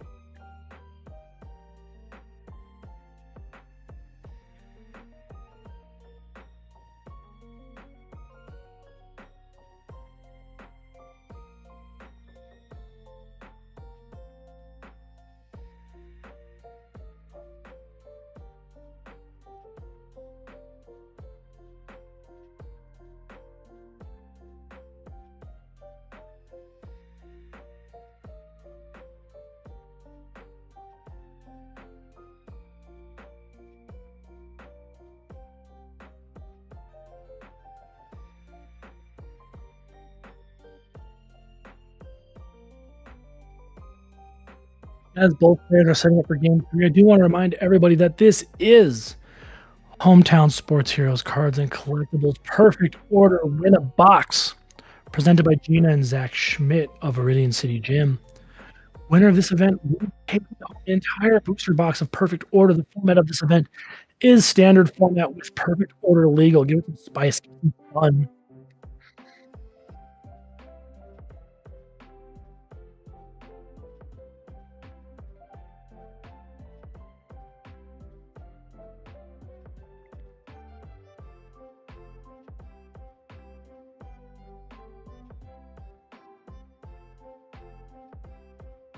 Paige does elect to go first, giving Dragapult another chance at that Badoo. I think I see a Badoo in the starting hand, so we're not going to be starting Blood Moon. I do see the Duskull and the Badoo, so you get the But do up first. You know you're going to be able to item lock them as soon as possible. And that Duskull is going to come down and do its thing.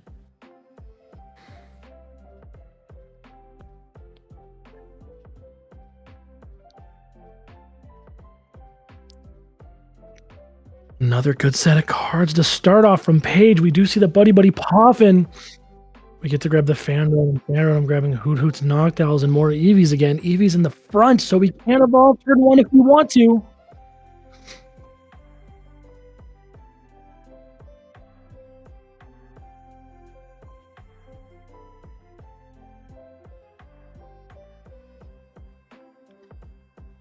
All right, gonna grab the Eevee and the Fan. Oh, no, we're gonna take our switches out and grab the Hoot Hoot.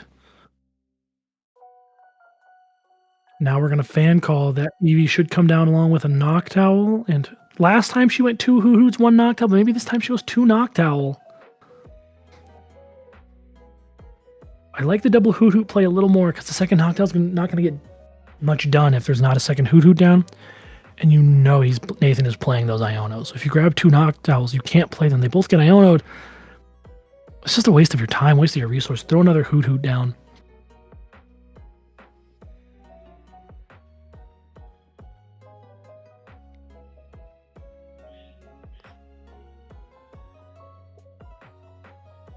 And another Eevee. Okay, there we go.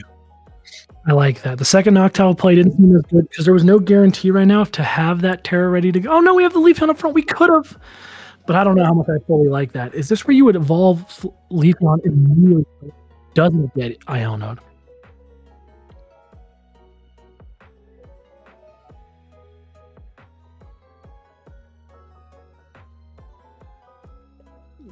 The ball comes down. We're immediately gonna grab that flare in the ball. There we go.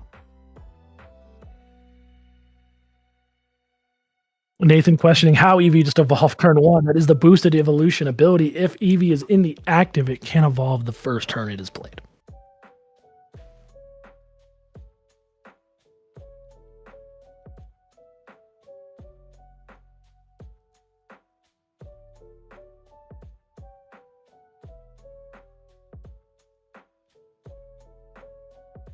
Only 13 and a half minutes left in the round.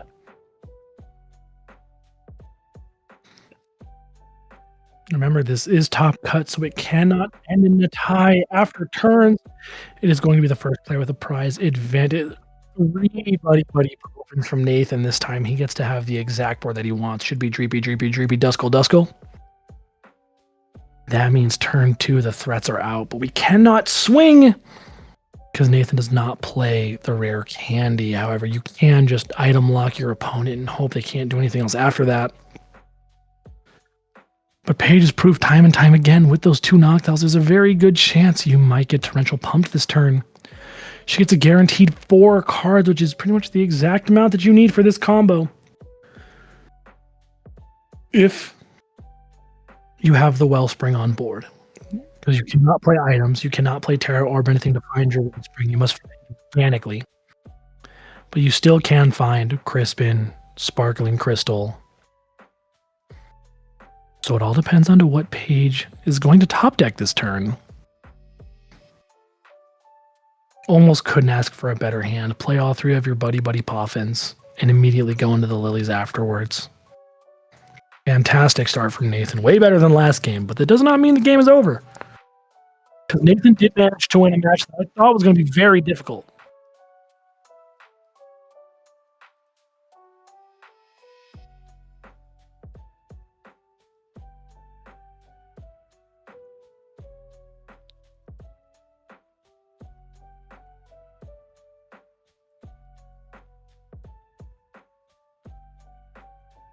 Looking at Nathan's hand, didn't want to play anything else. Really can't play much else with all the Pokemon being played.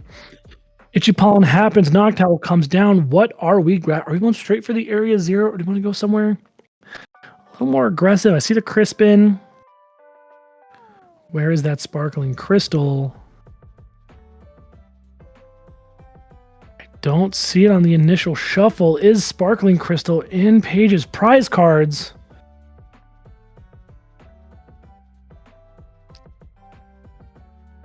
One more look just to make sure you didn't miss that card. Did I miss my shiny pink card? It might be in her prizes, everybody. It's in her hand.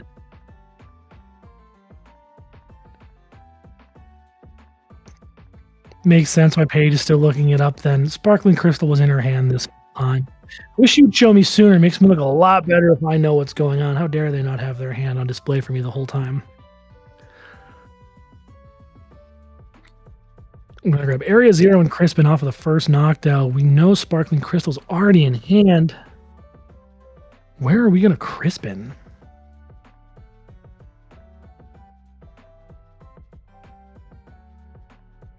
Lightning and fire. The fire should be going onto the Flareon.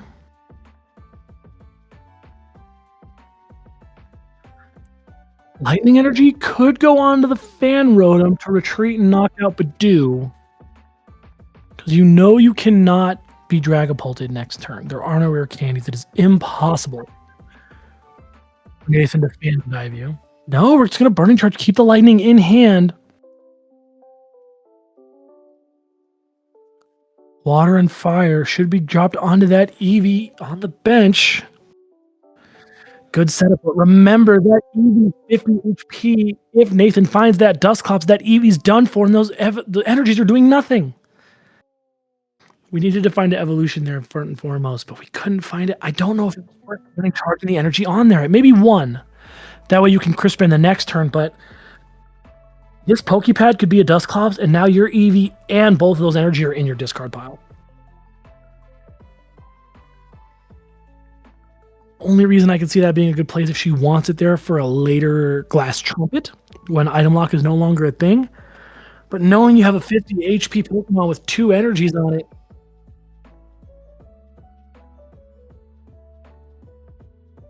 we're going to counter Catcher up the Noctowl.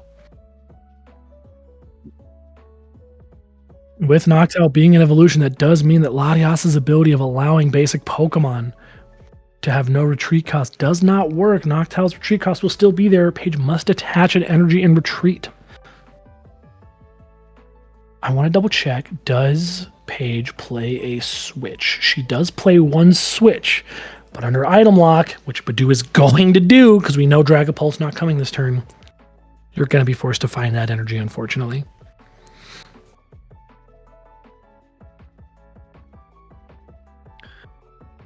See how this Lilies is looking. There's the Dusclops. Could take out the Eevee immediately. And the should throw some damage out on the board. This is getting scarier.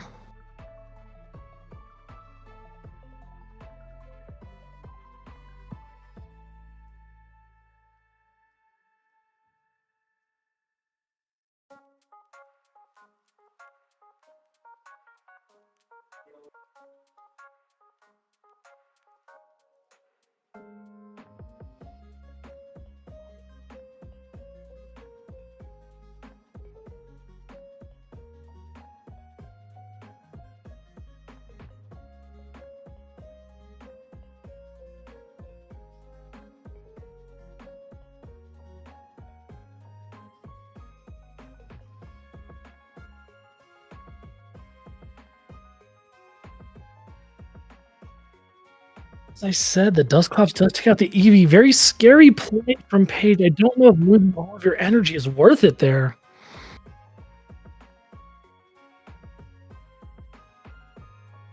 As soon as that Dragapult comes up, Dragapult can take a knockout, put 6 onto Flareon, and then knock out Flareon with the 200 from Phantom Dive next turn.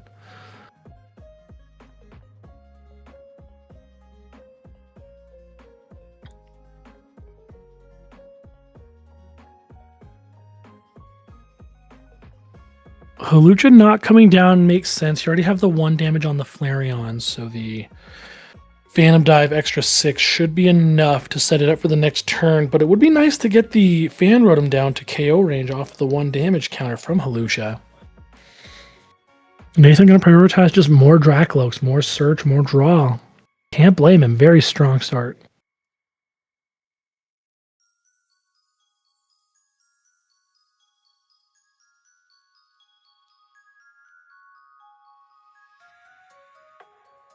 See the Neopter there. You don't need 2 energies, so we can actually go with one of the Dracloaks that doesn't have an energy on their next turn. If we grab the Dragapult, just keep the energy safe.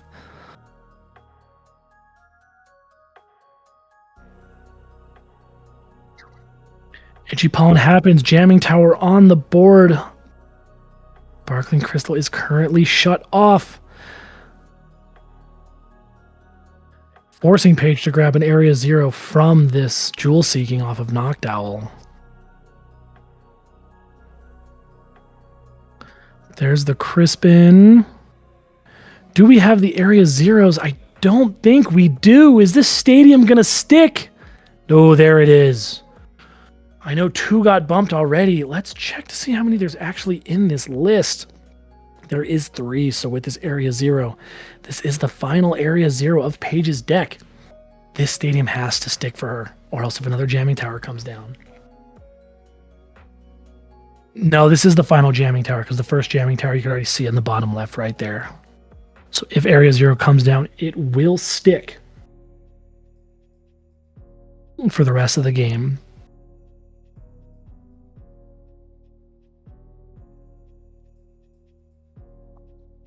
A little under 5 minutes remaining in the round. We're grabbing Crispin. We're grabbing Area 0. We have Sparkling Crystal in hand. Do we have a way to boss up one of these Dracloaks? I don't think we do.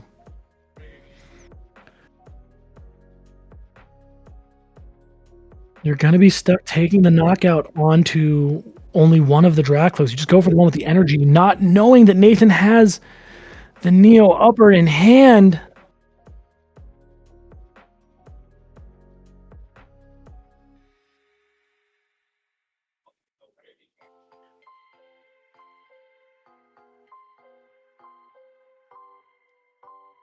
All right, so the energy from Crispin did go up to the Noctowl to retreat. We're back into the Flareon now. Maybe we just power up Wellspring in the back. Lightning from hand for turn. We're just going to Burning Charge. 1 Psychic going on to Wellspring. Wellspring is going to be set up and good. I wish we would have attached Sparkling Crystal to Wellspring. Because now if that card gets Iono'd, how is Paige going to find it? If this gets Iono'd, bottom, Paige could be in trouble.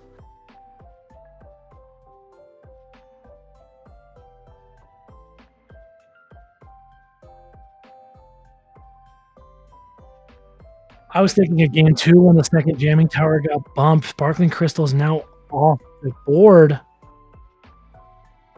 Taking 3 knockouts now within the Ogre Pawn.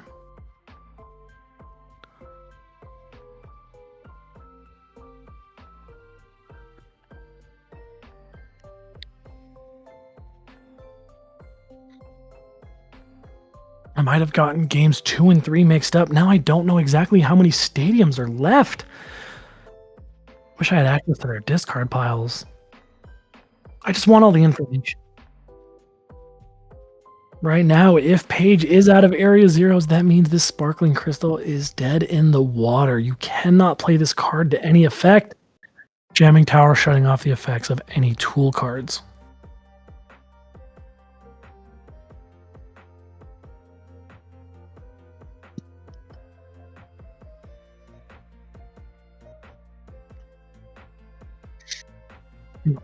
Ultra Ball 2 Lilies, I believe. We're going to grab the Dragapult EX here. We're getting ready to Phantom Dive. We're getting ready to swing. Now, I believe Nathan attached the Neo Upper for turn right here. This turn over.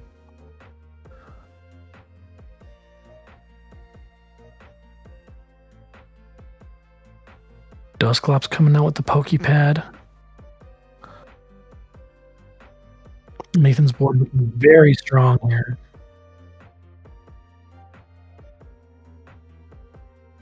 No need for Latias now. None of your basics are in the active. You're good to go. The only thing I can think of is maybe trying to counter Catcher Up or Boss Halucha. Once you lose these 3 prizes, both will be in play. But it's a scary one. Dragapult has a lot of options to draw cards.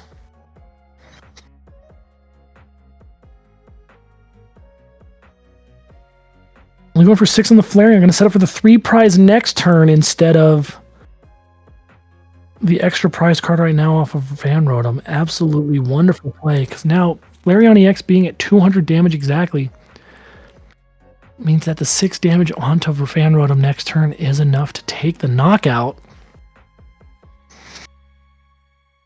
Play the Pokepad. Nothing we can really grab here. No Hoot Hoots on board to evolve. We are stuck. Not a lot of search for anything. Just grab a Noctowl, thin it out of the deck so you don't grab it later.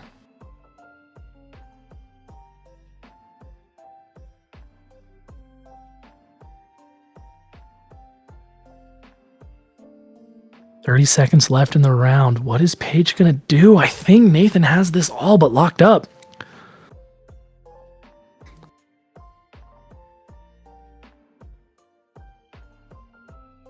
Do we have the black belt in hand?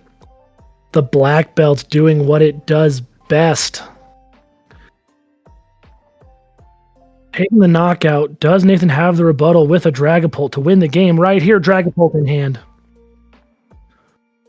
Dragapult in hand is going to end the game. 200 damage to knock out Flareon EX, bringing 6 damage counters onto Fan Rotom.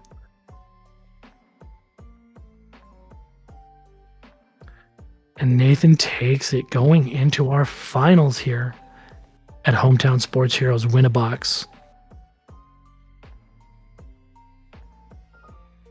Time to see who Nathan's opponent is going to be. I'm going to be right back and ready for the finals. See you guys soon.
Hello and welcome back to the finals of our Hometown Sports Heroes Cards and Collectibles Perfect Order Win-A-Box presented by Viridian City Gym. We have Nathan and Madison in the finals, Dragapult EX versus Mega Lucario EX, and we start the Blood Moon Ursaluna again. We can hear the players talking, and Madison did ask Nathan, "Oh, do you have a basic?" And he goes, "Yeah, I do, unfortunately." And you know when you hear that from your opponent, there's gonna be a Blood Moon Ursaluna in the active. That is so brutal.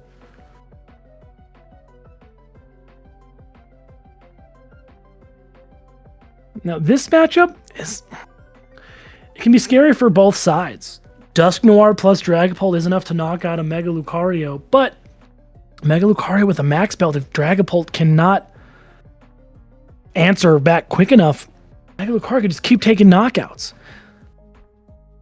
You have the extra gust from Hariyama. There's not too many items that Dragapult is going to lock Lucario out of early besides some premium power pros, but early on Solrock is swinging on Dreepies and Badoos perfectly without the premium power pros, and would only matter if we're going to gust up a Dracloak later on. Searching the Riolu from the Artisan. That is going to guarantee Nathan's hand a better basic, because we do have Blood Moon Ursaluna already sitting there. And we know if Nathan had a different basic, he would not have started Blood Moon Ursaluna. Last time we saw Nathan start Blood Moon Ursaluna, I really thought grabbing Latios and trying to switch Ursaluna out of the active was going to be the play, but honestly, he made it work without it. He just kept Blood Moon in the active, setting up his bench, didn't worry about Latios, didn't worry about Blood Moon, and as soon as Blood Moon got knocked out, the floodgates opened, and his opponent had no rebuttal.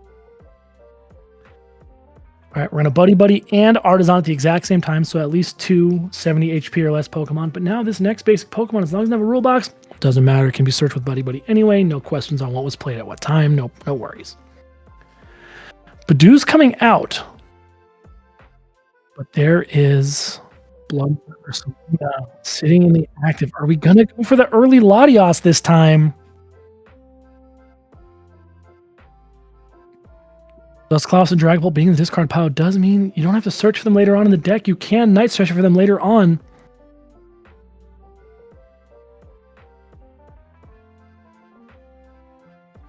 There's the Latias. So he is going to go for the quicker Badoo play this turn. Bench is going to be stuck a little bit shorter than he wanted before. Last time he just left Blood Moon Ursaluna up and filled out his bench. But now he's only going to have 4 effective slots early on into this game, which does make a lot of sense that Hariyama can one-shot Blood Moon Ursaluna because it does have that fighting weakness. Mega Lucario can Mega Brave to one-shot it. But instead, we're going to do what Dragapult does best. We do into the active, jamming tower down, psychic attached. We're going to Itchy Pollen.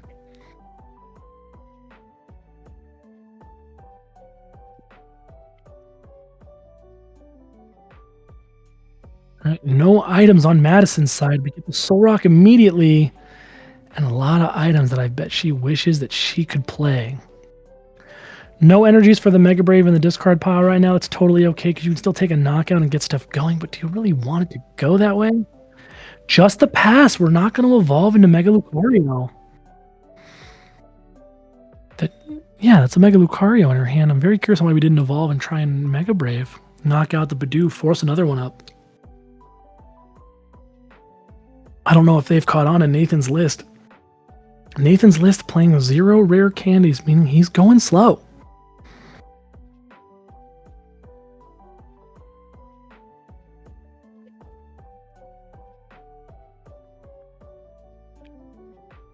Trying to take down the behemoth that is Dragapult EX is very difficult. Think about it. If you go fast, you activate counter catchers earlier. If you let him go slow, that's exactly what he wants. He's going to item lock you until he's ready to play his game. You might not have a lot of time left once that happens. Do you go fast? Do you risk the counter catchers coming in to ruin your game plan later? You know, without a lot of help with the Dusk Noirs, that you really can't take a big knockout onto Mega Lucario with Dragapult. And with one max belt, Mega Lucario can one-shot anything in Nathan's deck.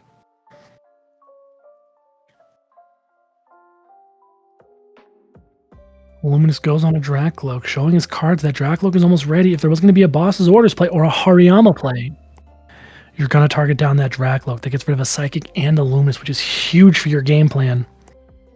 Recon Directive coming in. What did we find?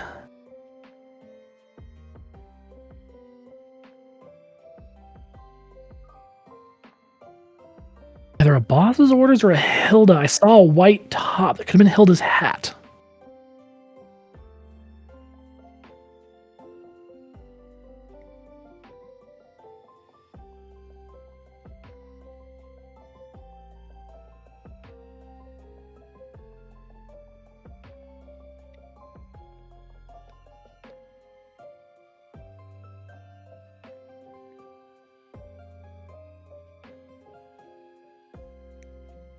Mega Lucario comes down. No, nothing going on. We're not attacking. Itchy Pollen absolutely doing its job. An absolute detriment. Do you leave Makuhita in the active, though?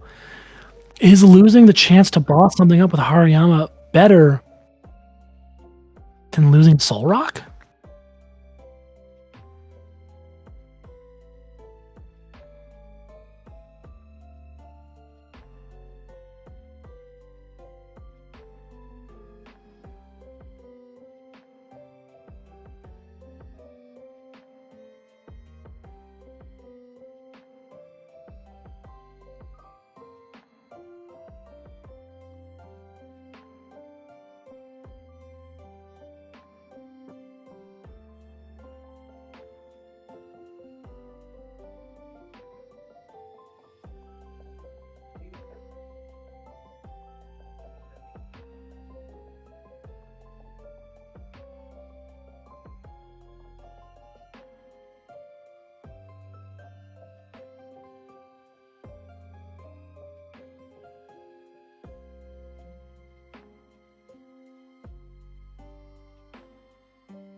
Just fixing the board a little bit, making it look nice, prime, and proper.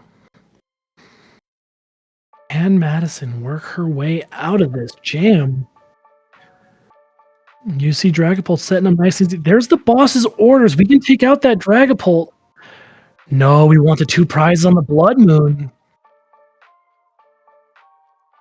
Mega Brave is going to take the 2 prize knockout. Is that better than taking out one of the Dragapult?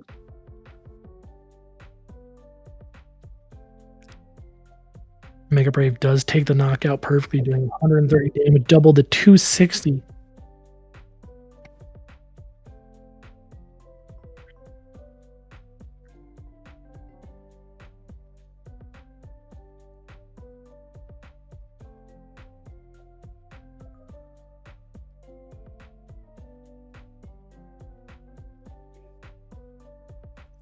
Another Duskull coming down. Dusclops primed and ready.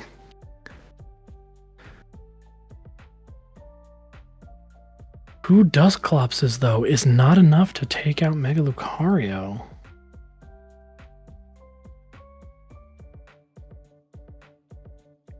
Yeah, Mega Lucario sitting at 340 damage with 2 Dusclops and a Dragapult. That's still not enough. That would leave Lucario with 40 damage. You do need a Dusknoir and a Dusclops if you're going to go for a one-shot. Or if you can set it up for a really long play, Hawlucha 1, then Dusknoir, then Phantom Dive to finally take out the behemoth that is Mega Lucario right now. With 2 prizes down, Maddie's in a pretty good spot. 2 Dragapults are ready, but again, Lucario can take those knockouts pretty quickly, but you need more Riolus. This one Lucario goes down, it's going to be a very bad time for Maddie.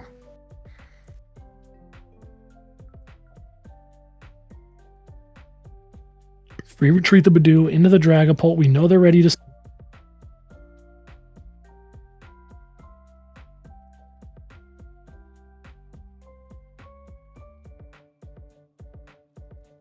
Oh man, 200 on to the Mega Lucario from the Phantom Dive. 5 damage counters onto the Makuhita for knockout. And 1 more into the Sword. I mean, the next Phantom Dive, if we cannot get a basic, clears the board. What is Madison going to do? Another Makuhita down. We're safe for a turn. But it's not looking good. It's looking scary. We need that other energy so we can start attacking. 1 more energy, 270 plus a Premium Power Pro, 2 Premium Power Pros. Do we have the 2 premium power pros to take the knockout? I don't think we do. We see one of them. One is played. We are now swinging for 300 damage. But what are we going to do after?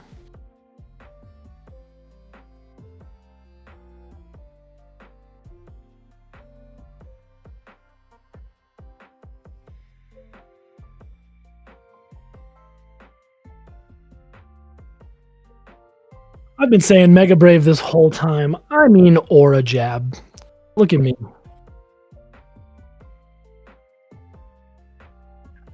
All right, the 2 on the Dragon Bolt, they put it in the top right corner to signify 20 HP left. That is not 20 damage on Dragapult DX. 20 HP left, covering the HP numbers with that to signify that. Very nice talking from the opponents, just asking, like, hey, is that okay? If not, I'll switch it. Super good play from them.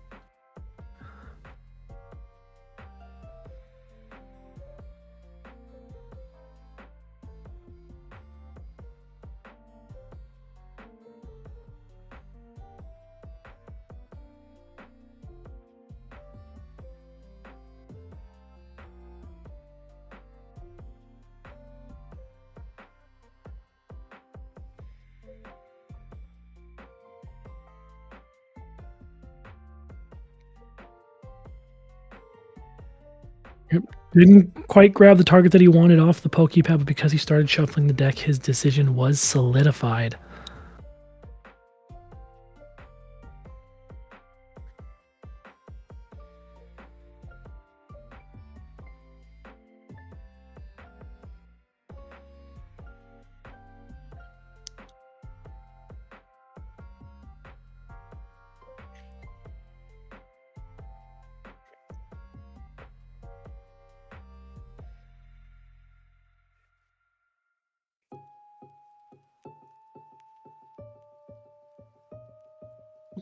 Boss coming out on Maku. He just does not want Hariyama to get involved. Popping Dust Noir plus the damage from Ground Dive would be enough.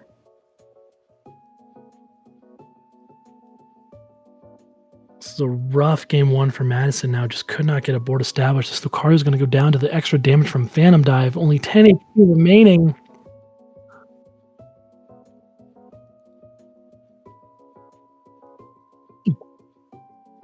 Five damage onto the Soul Rock to clear the board? No, not enough. Ario goes down 70. That's game. Optos claps for 5, bringing it to 7. And then you knock out Makuhita Soul Rock with the Phantom Dive. This is game 1 going to Nathan. All right, good on Madison to realize that the game was ending. Just an extra minute to start setting up for game 2. You know, once you realize the game is in your hand, there's no reason to keep going.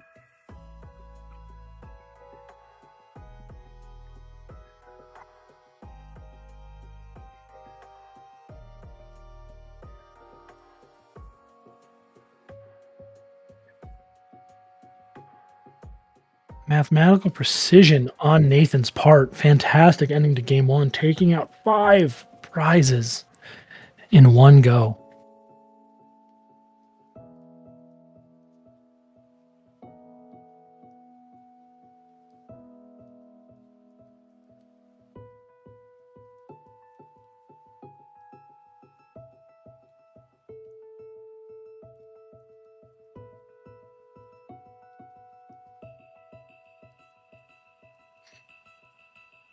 Madison has elected to go second.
Love when it comes to events like this. Yes, there is a booster box on the line, but they're just still sitting there talking. They're friends. They know each other.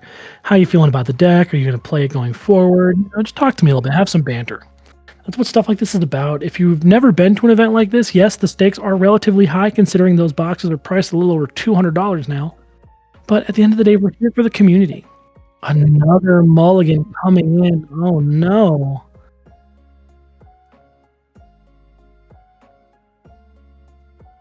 Maddie may have elected to go second, but she's going to throw all of the extra cards into her opponent's favor.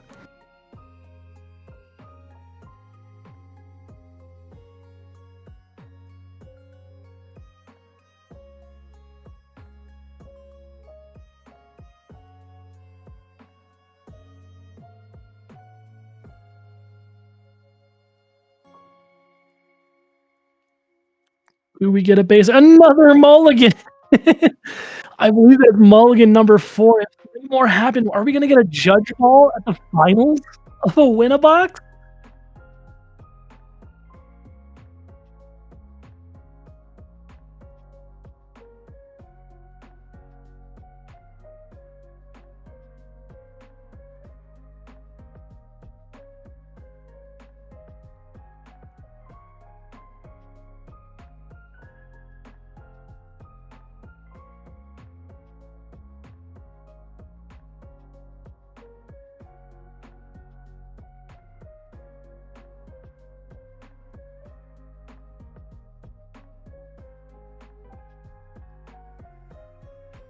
We have a basic after giving your opponent 4 more cards, and it's really not the one you want. You have the Makuhita, but without a way to find those Riolas, what are you going to do?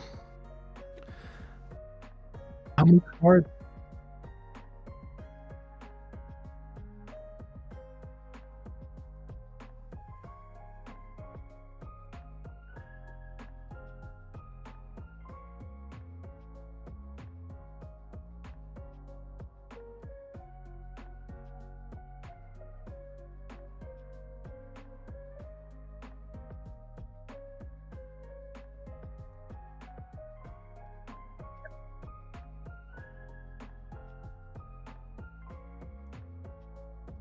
Right, Maddie going second, starting the Makuhita. Nathan did take all 4 cards from his mulligan, which makes more than enough sense. You're absolutely going to take all 4, especially in a game like this.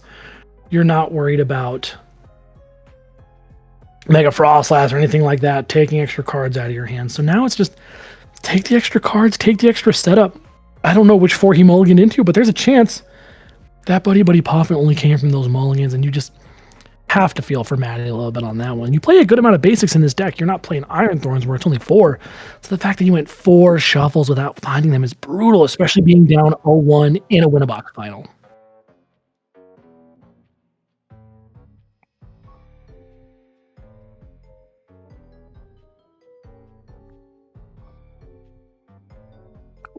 And the double Pokepad coming down for Nathan. All of the cards in his toolbox right now.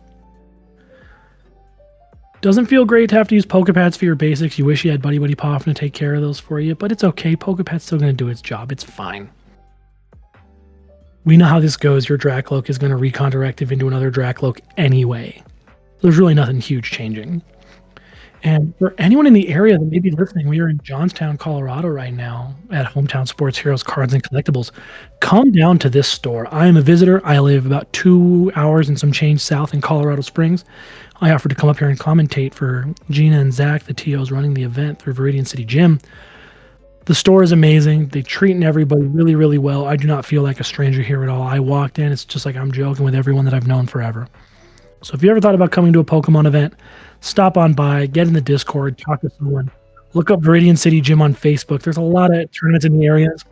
And when it comes to tournament organizers, if you find a better tournament organizer in Colorado that isn't named Gina Schmidt or Zach Schmidt, I would love to meet them.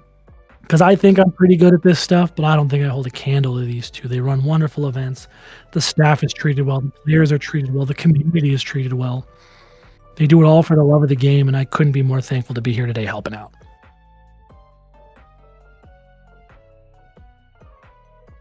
One Pokepad to help bail us out with an Artisan. Are we going to go for Soul Rock, Lunatone, go for some draw, or do we just want the guaranteed Riolu?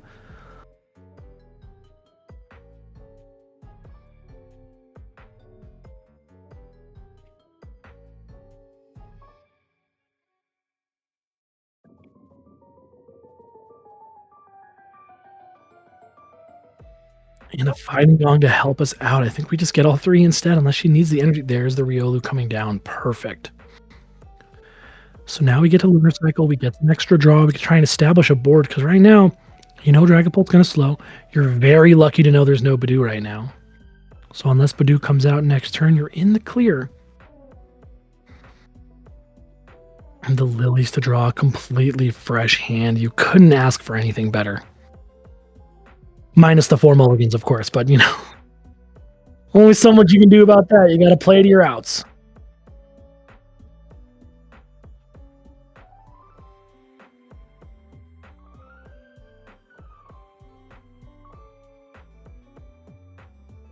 All right. Nathan electing to tap the deck off of this Lily's Determination. You're going to get 8 fresh cards here. Does Maddie gets what she wants. She gets an extra Riolu down. That's huge. But you know you're kind of safe right now. I don't think you play the Battle Cage. Oh, you can't play the Battle Cage this turn anyway. But you know you can't be attacked this turn. Those Riolus are safe. They can't do more than 50 damage this turn. Now, what is Maddie going to elect to do? Another Pokepad comes out. What are we grabbing? Hariyama ready to boss up something big next turn. We have not Lunar Cycled either. Do we have the fighting energy in hand?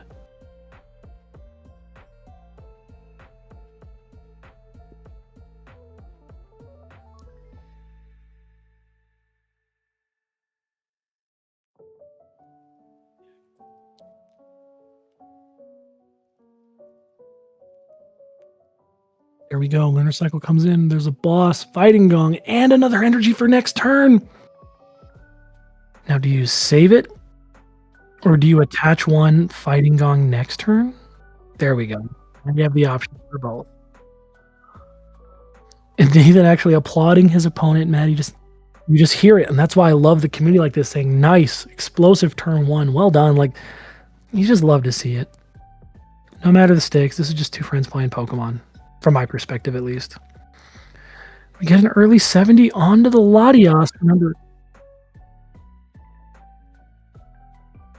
Solrock will do 70 no matter what. Solrock's attack does stop through weakness or resistance. If you play fighting deck, you hate it when your opponent's cards are pink, but Solrock is able to get you around that a little bit.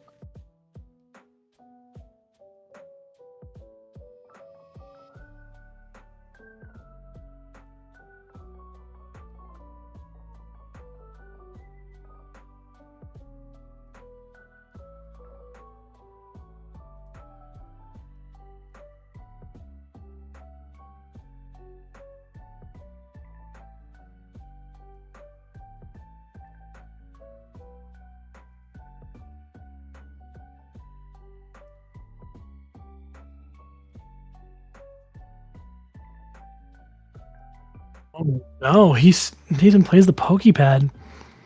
And then as he's searching, he goes, oh no, I will fail it. My fabled hero is prized. Who is he talking about? Is it Badoo? No Badoo's this game? Maddie's fully unlocked a Premium Power Pro, whatever she wants. Instead of having to use Lucario or Hariyama for these Dracloaks, Solrock can take it out with a Premium Power Pro. Just give it some Gatorade.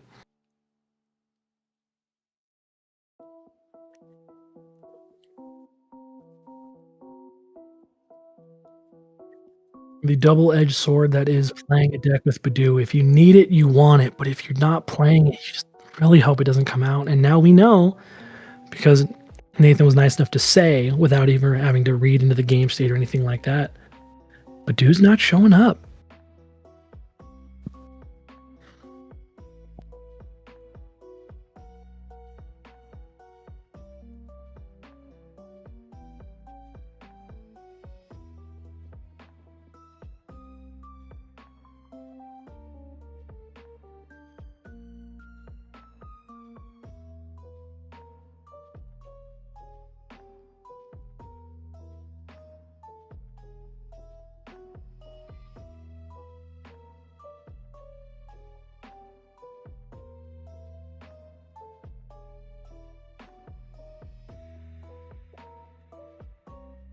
All right, Nathan shuffling his hand for the Lilies. Maddie going to do a quick cut.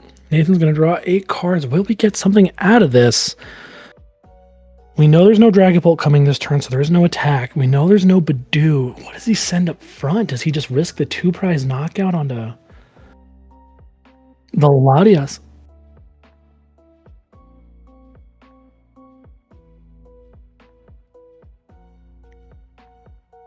Just a quick question of whether or not that recon directive was used already. No, the card was just played a little bit slanted. That's the hardest part.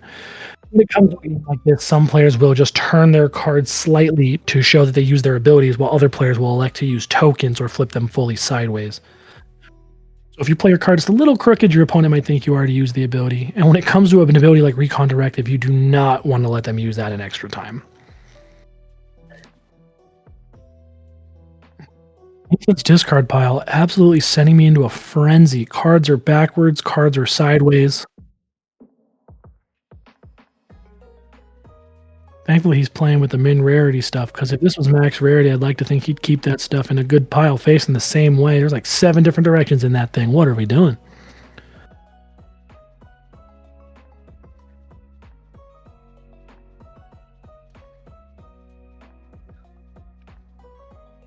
I'm getting rid of a Luminous and a counter catcher just to get a Dusk Noir, but there's a chance that Maddie can just take the knockout on it before it even happens.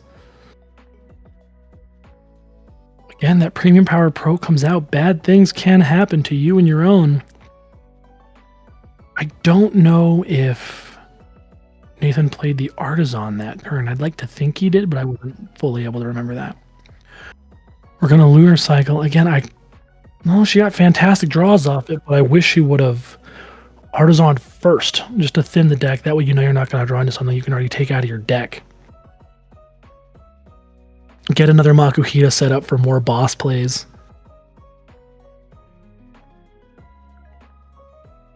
That way, if you Lunar Cycle into that Makuhita, then you kind of just wasted your sequencing a little bit, because you can guarantee it into your hand right now. You don't want to draw into it.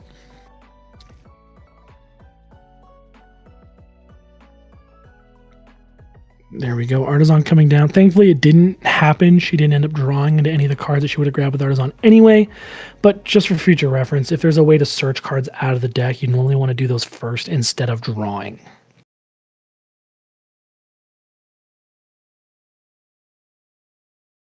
Only reason you wouldn't want to do that would be if you played something like Cypher Maniacs to guarantee specific cards on top. Or if your hand that got Ionoed from you was really, really bad, you want to guarantee to not draw into any of those.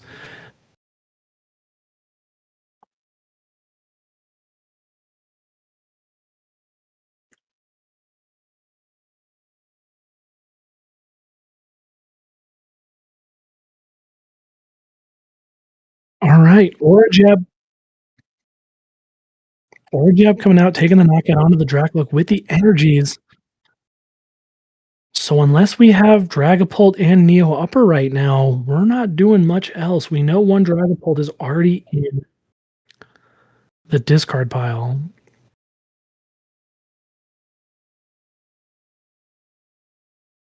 It's fire energy, but we want the Neo Upper. No time now to play slow. If you let this Dracloak sit on the bench, more than likely there's going to be a Hariyama. Oh, there's the Dragapult. Okay, good to go there.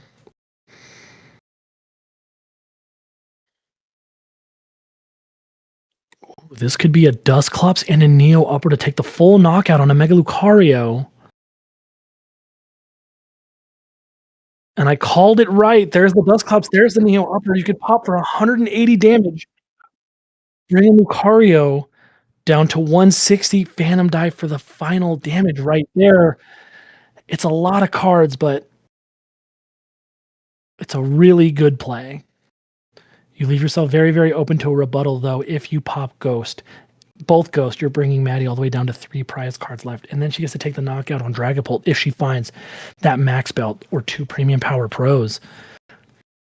You're putting a lot of eggs into that basket, and there's a lot of game left to play. But you're kind of forced into it. You know that if Jamming Tower stick, this is huge for the max belt.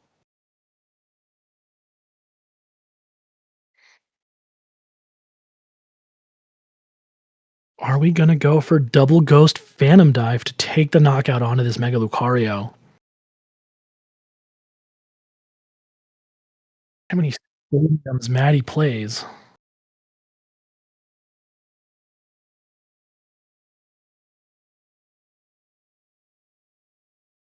So we still have 1 battle cage, 1 Team Rocket's watchtower. I don't know exactly what's in Maddie's discard pile right now, but I'd like to think she knows that getting rid of these jamming towers is gonna be a big deal. So we're holding on to these stadiums as much as we can. Prize cards, aside.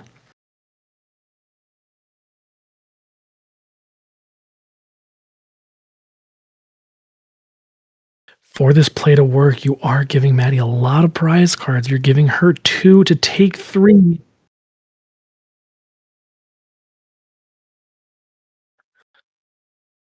No, we go 50 onto the Riolu instead of the Mega Lucario. We're setting up for a later play.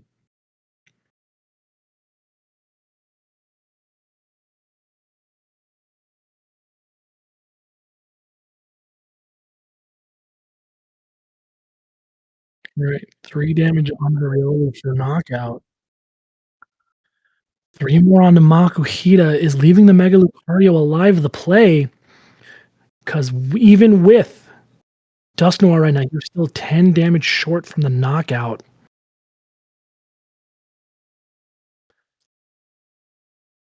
If Maddie can find a stadium and a max belt or just 2 premium power pros, this knockout's gonna happen. It's gonna take a long time for that Dragapult to show up. Actually, if we get the max belt knockout, Nathan could retort with a Dusknoir and then but with Dreepy for 10 damage for the knockout. That is something we could see, but it would be a very dangerous board state to just leave your Dreepy there high and dry. Alright, the Petty Grudge, not the Headbutt. I knew it had a different name, but I'm not gonna have that one on my brain.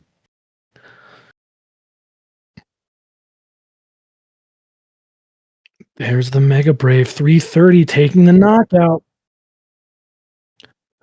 Alright, Mega Brave cannot be used the following turn, but that doesn't mean much when you have Hariyama in the back or other ways to switch out.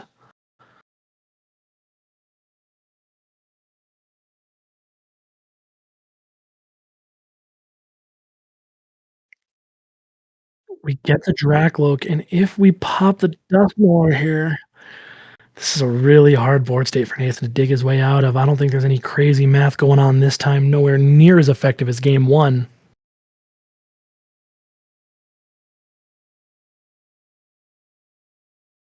We got the Premium Power Pros already played, good to go, gonna be Iono down to 2. Remember, this is only gonna happen in an event like this, because once Perfect Order is legal, we'll be going into the next format.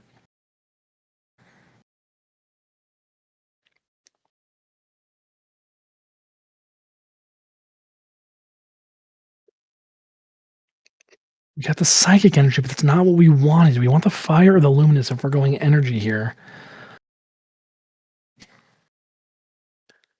Still lots of time on the clock, still 41 minutes in the round, so if you decide I don't think Dragapult can take Mega Lucario into a time situation anyway if we're gonna go off of prize advantages or anything like that. It's gonna be very difficult to play out of.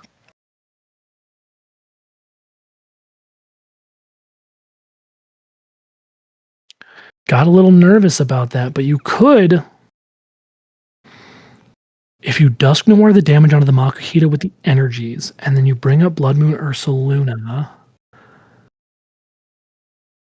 Now you're still 1 prize left, and you have to hope that they don't have a fighting energy, and that's not enough. You don't want that to be your win con.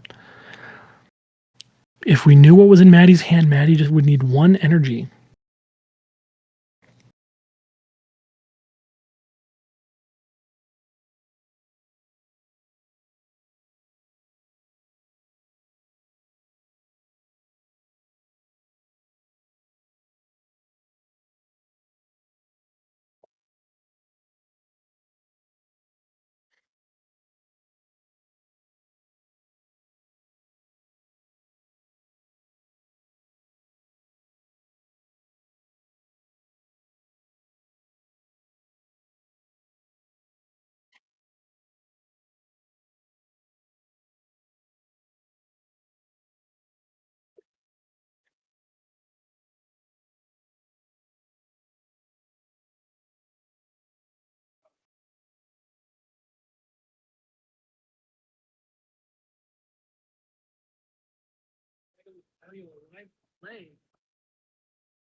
Sorry, we were just doing some confirmations there that Nathan did indeed attach to Drakloak and therefore cannot attach to Blood Moon. So Blood Moon is going to be stuck there and not knowing what Battle Cage fully does, announcing the Cursed Blast, knowing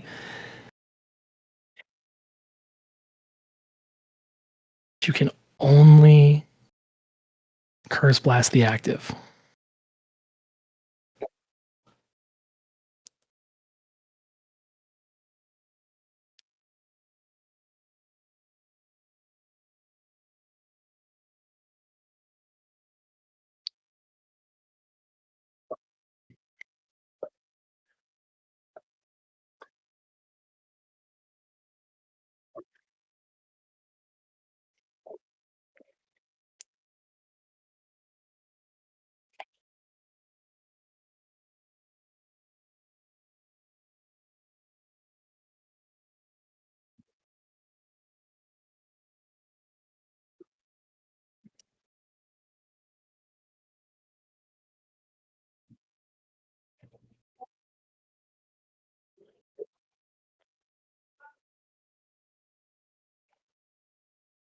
All right, rough board state now for Nathan. Only one prize left on his opponent's side, but there's no way to take a second prize knockout.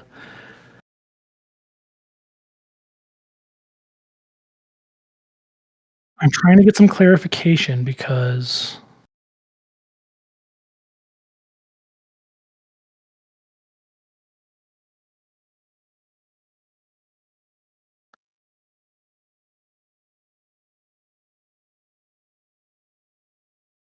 all right, sorry. Yeah, as I was skimming through a VOD, I just missed Maddie passing her turn.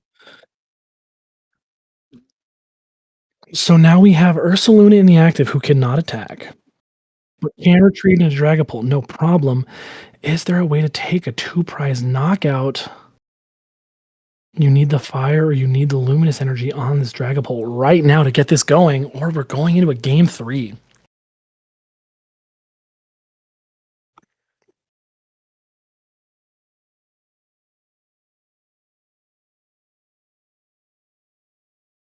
We're gonna Iono down to 1. Is this gonna stick?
A question, can you play Tool Scrapper?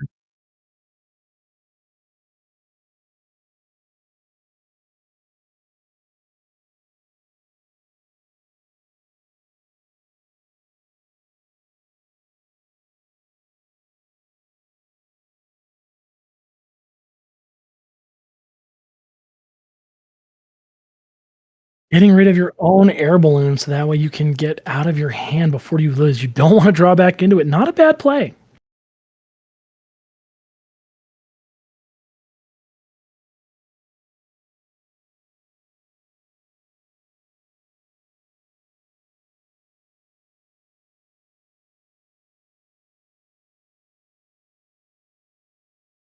Is this what Maddie needs? If not, Nathan might run away with this game.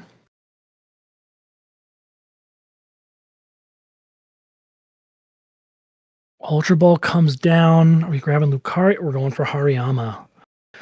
So we should be able to retreat Makuhita into the Makuhita with energy, evolve into Hariyama, boss up anything, and take a knockout. Do we have the final? We do have the final energy in hand. This should just be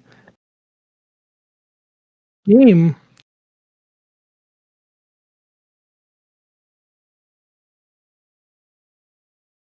Makuhita's gonna take the last prize instead of the Hariyama. The third energy was in her hand. I don't think there was much of a reason to use the Makuhita, except it's really fun. So, Makuhita taking the damage was amazing. Now, Badoo's only role in that game too was to show up and get knocked out for the final prize of the game. Does not feel good for the Dragapult.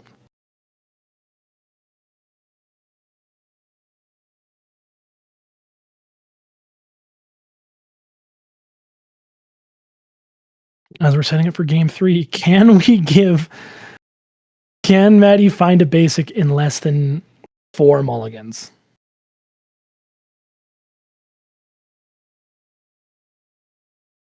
32 minutes left in the round as we set up for game 2. There's more than enough time to finish this game out. Dragapult can try and play a slow game, but honestly, I don't think Lucario's gonna let it.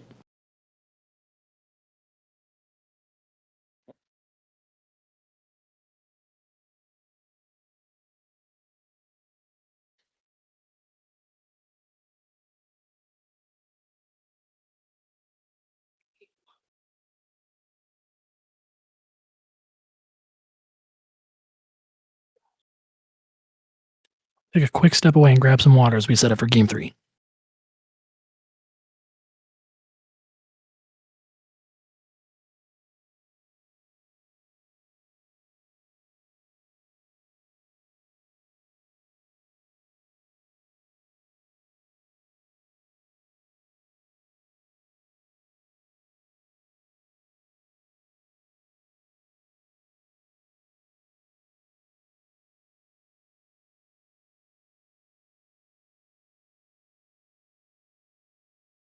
All right, game 3 looking like it's off to a much better start only because there is less mulligan. My best guess is that Dragapult elected to go second. Yep. So Maddie really needs something to get this turn 1 going, but there's really not a lot in her hand.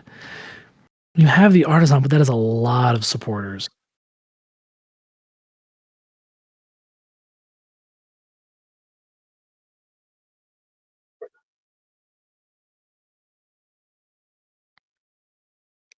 So many fighting gongs and Pokepads that I know Maddie wishes were in her hand right now. If she was going second, she'd have a lot of options, but right now you really got to figure out which Pokemon you want before you get item locked. Badoo's already there. It's not surprised. It's doing its thing. You really got to plan this game out a couple turns in advance.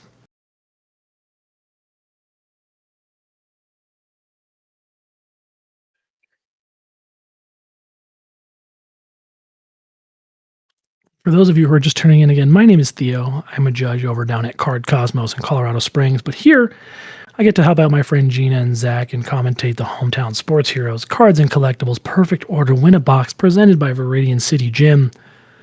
Fantastic event all around. I love that they gave me the opportunity just to drive a little over 2 hours and force people to sit here and listen to me yap, which is always a blast. I know if you're one of my players or you know who I am, it's my favorite thing to do. And now I get to sit here and do it on a mic, and you're all stuck with me.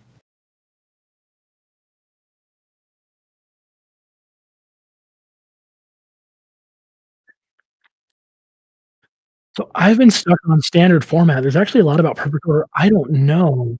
Nathan bringing up a card called Tarragon and asking if it's played. I'm very curious to see if this would help Lucario at all. It says, "Put up to 4 of any combination of fighting Pokemon and fighting basic energy into your discard pile into your hand." That is extremely strong, but maybe it's like a one of. I don't think it being a massive support or anything like that, because Lucario's already gonna grab the energy out of the discard pile anyway. Very rarely does it go far enough to where you need to pull him out of the discard. Standard setup on Dragapult's part, 2 Dreepies and a Duskull. Does he wanna go heavy on the ghosts or heavy on the Dreepy line right now? I know you need at least a Dusknoir and a Dusclops to take out a Mega Lucario with Fanadite, so there's a lot of resources. But as we saw last game, those extra 2 prizes that Nathan gave Maddie with the ghosts kinda won her the game.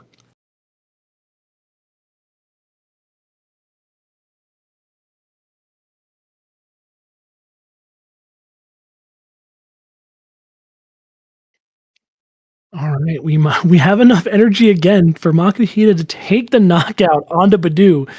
This little punchy man is hunting these grass types.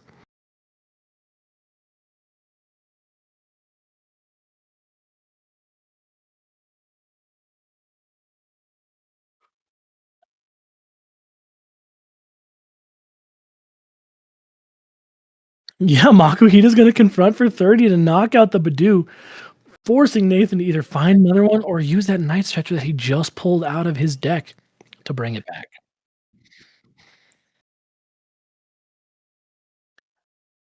Energy's all there on the Dreepy now. Do we have a Dracloak to start going towards this Dragapult?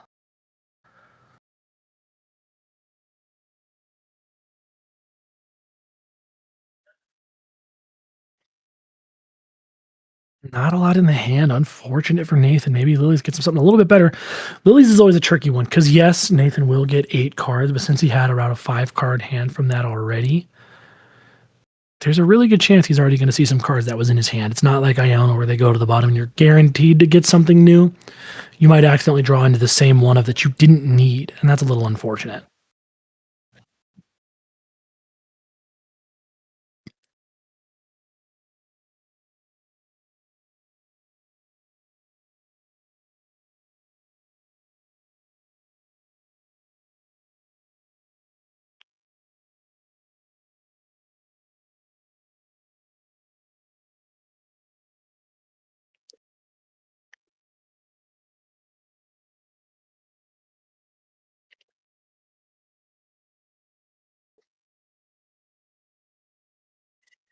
Ultra balling away the Lily and the Iono. Probably going to grab the Dracloak here. Unfortunate to have to spend that many resources. You just want to have the Pokepad ready to go.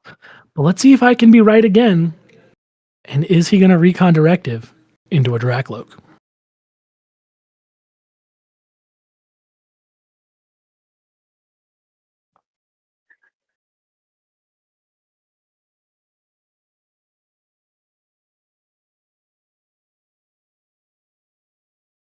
This is the first time I'm wrong all event where he didn't get the Dracloak. Unfortunate. But still get the Duskull thing that he wants. Nothing useless or anything like that for this state of the game.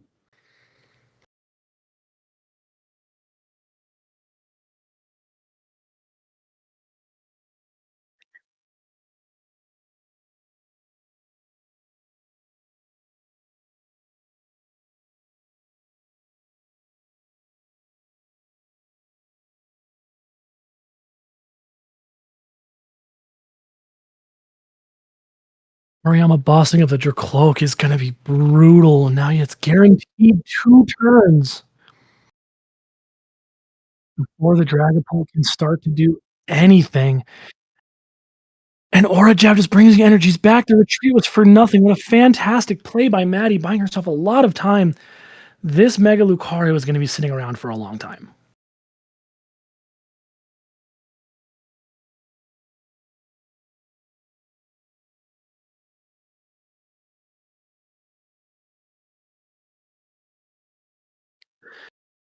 And now that Maddie's shown that this play is possible, anytime you boss something up, if she has the energy, she can just keep bringing it back.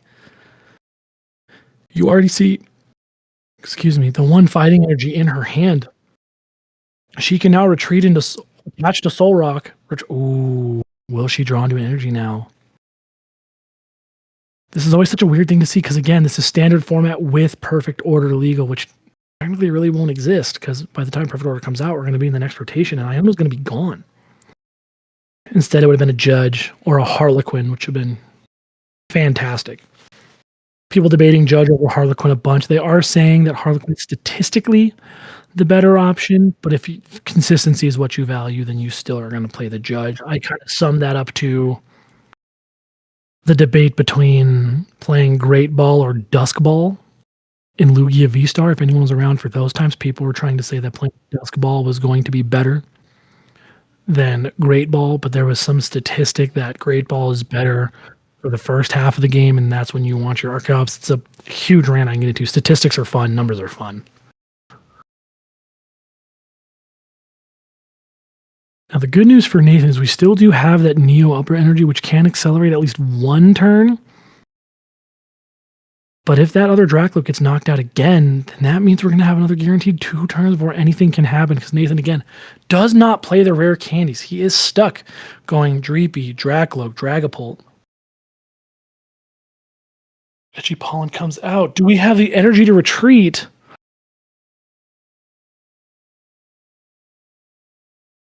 We have the air balloon. Oh, okay. No, we're looking for the air balloon.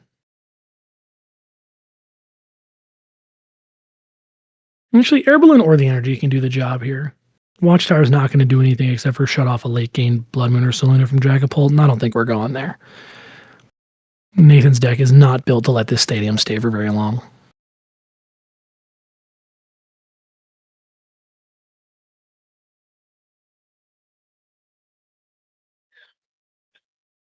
Only getting 6 off the Lilies instead of the 8 because she did take a knockout. There's the energies that we need. We can now attach that Soul Rock, retreat into Mega Lucario, and put it right back.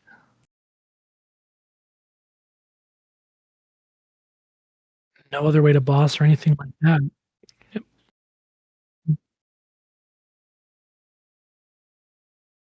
Now, will that attachment to Riolu bait Nathan into trying to boss up another Soul Rock, thinking there's no way there's another energy in her hand?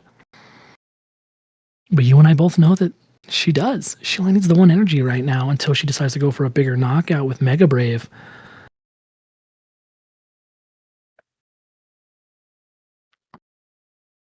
Again, like I stated previously, 2 Dusclops into a Phantom Dive is not enough to take out Mega Lucario. You actually need a Dusknoir, a Dusclops, and a Phantom Dive in order to take out Mega Lucario, unless you can ping it for 1 damage with Hawlucha prior. Reason being, Mega Lucario EX is 340 HP.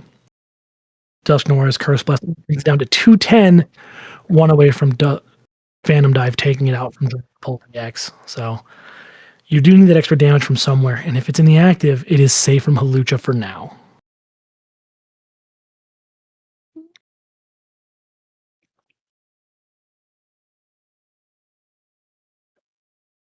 We have the Dusknoir. Is it worth going that big?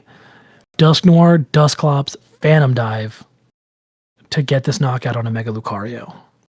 That would bring Maddie down to, if I can see correctly, she has 3 prizes left right now. So that 2 goes to be just 1 more prize. She'd have to find a way to take that knockout. She could boss into the Dreepy to knock out with Soul Rock if there's a Lunatone on board. It's get into a wonky endgame. Do we have the second energy to attack with Dragapult? Right now, it's not looking like we do. I see the Luminous. I see the Dracloak. I don't see the or the energy. There's the Neo Upper. It would feel really bad to have to use your Neo Upper because it would shut off your Luminous and you just waste a special energy for nothing. But it might be the play that Nathan has to go for if he can't find this other energy. But if that happens and Maddie retaliates, you're in such a rough spot.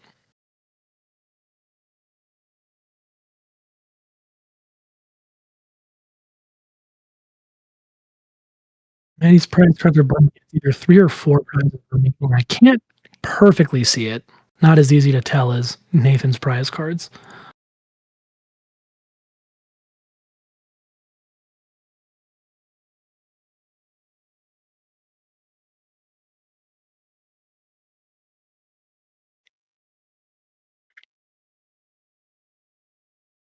Halucha comes down. Are we going for a big counter catcher play?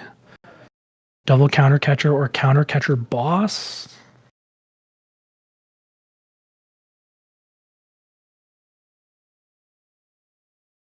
And I am able to confirm 3 prizes left for Maddie. If he goes for the double ghost, 1 prize left isn't great.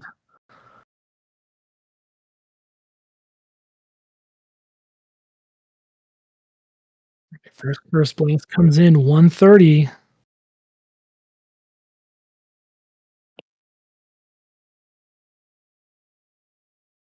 Do you just leave her at 2 prize? Hope that Mega Lucario can't take the knockout onto the Dragapult X. Tough luck, especially with the Latias and the Pheasantipity there.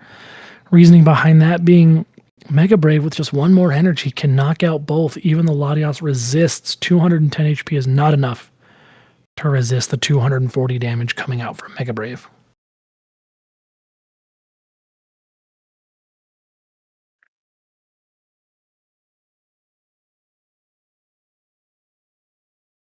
Getting down to a very scary endgame now. Does Nathan have what it takes to keep himself alive in this game 3 and win that perfect order booster box?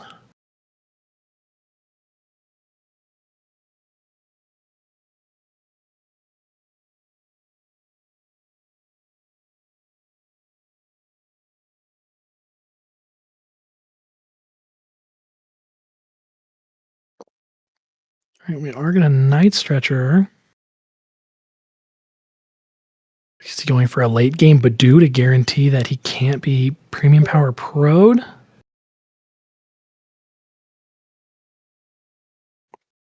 But it wouldn't matter because Boss onto the Latias or the Fez would do it. All depends on what's in Maddie's hand right now.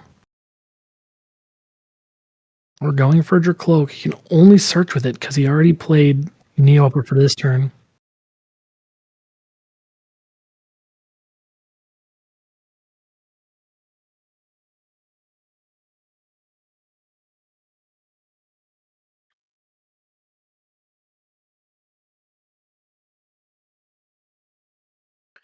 Judges are double checking right now to see if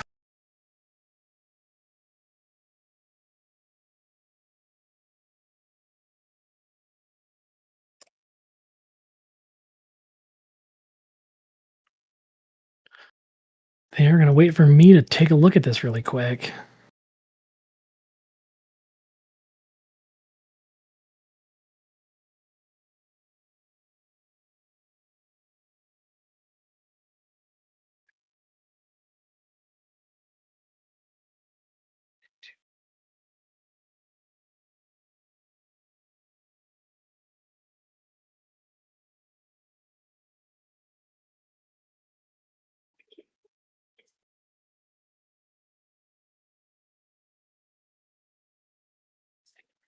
Give me 1 second.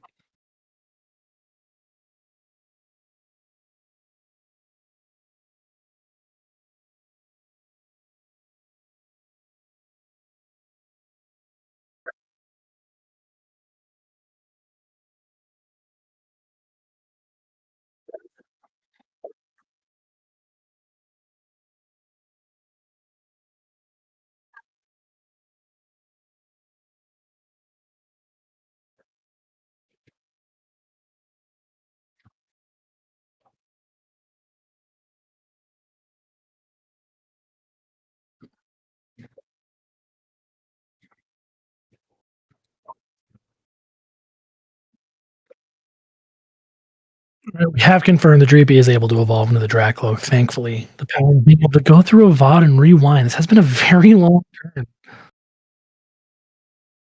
But when you have this much time on the clock and the board state is this fragile right now, it's hard to figure out what you want.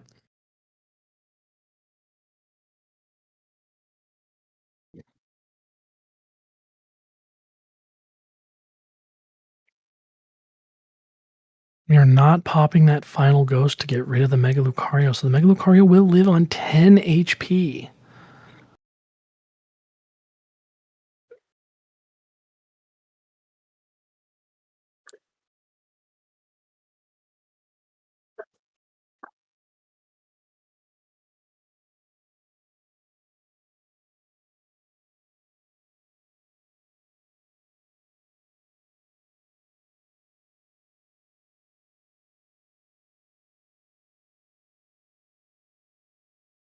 All right, players given a 2-minute time extension here. I don't think we're going to need it right now. You have 13 and a half minutes left, plus 2 minutes, plus turns.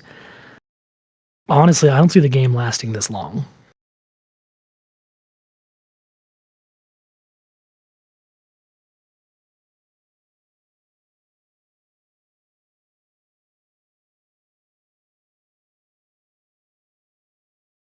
Does Nathan have everything he needs to try and get this going? You just hope that Mega Lucario cannot take this knockout onto Dragapult this turn, or boss up Fez, or boss up Latios. There's a lot of possibilities here. It's scary.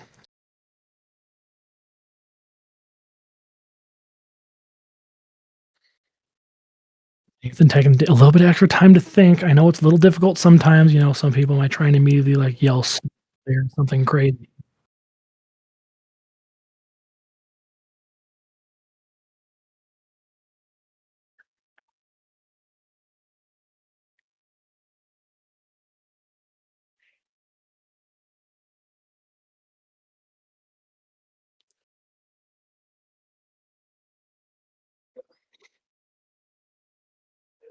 All right, Phantom Dive 6 another really no knockouts taken. If there is a boss, Max Belt takes the knockout, and Maddie piloting Mega Lucario.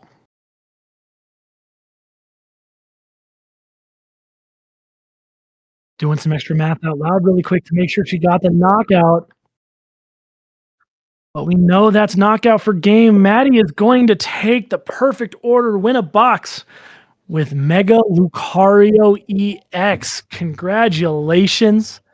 Fantastic play from a deck that is becoming more popular, but still isn't quite getting everything that they need. So I'm really happy to see Mega Lucario take the dub, showing off her prizing already.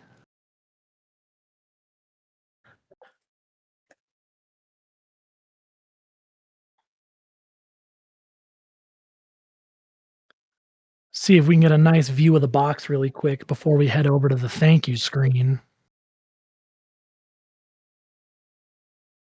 Yeah, the perfect order box is there and her prize packs. Absolutely phenomenal gameplay from Maddie today.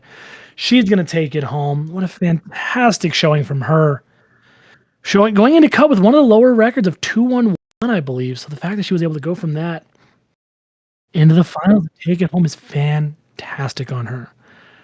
Again, this is the Hometown Sports Heroes Cards and Collectibles Perfect Order Win-A-Box event presented by Viridian City Gym. My name is Theo, and thank you so much for watching.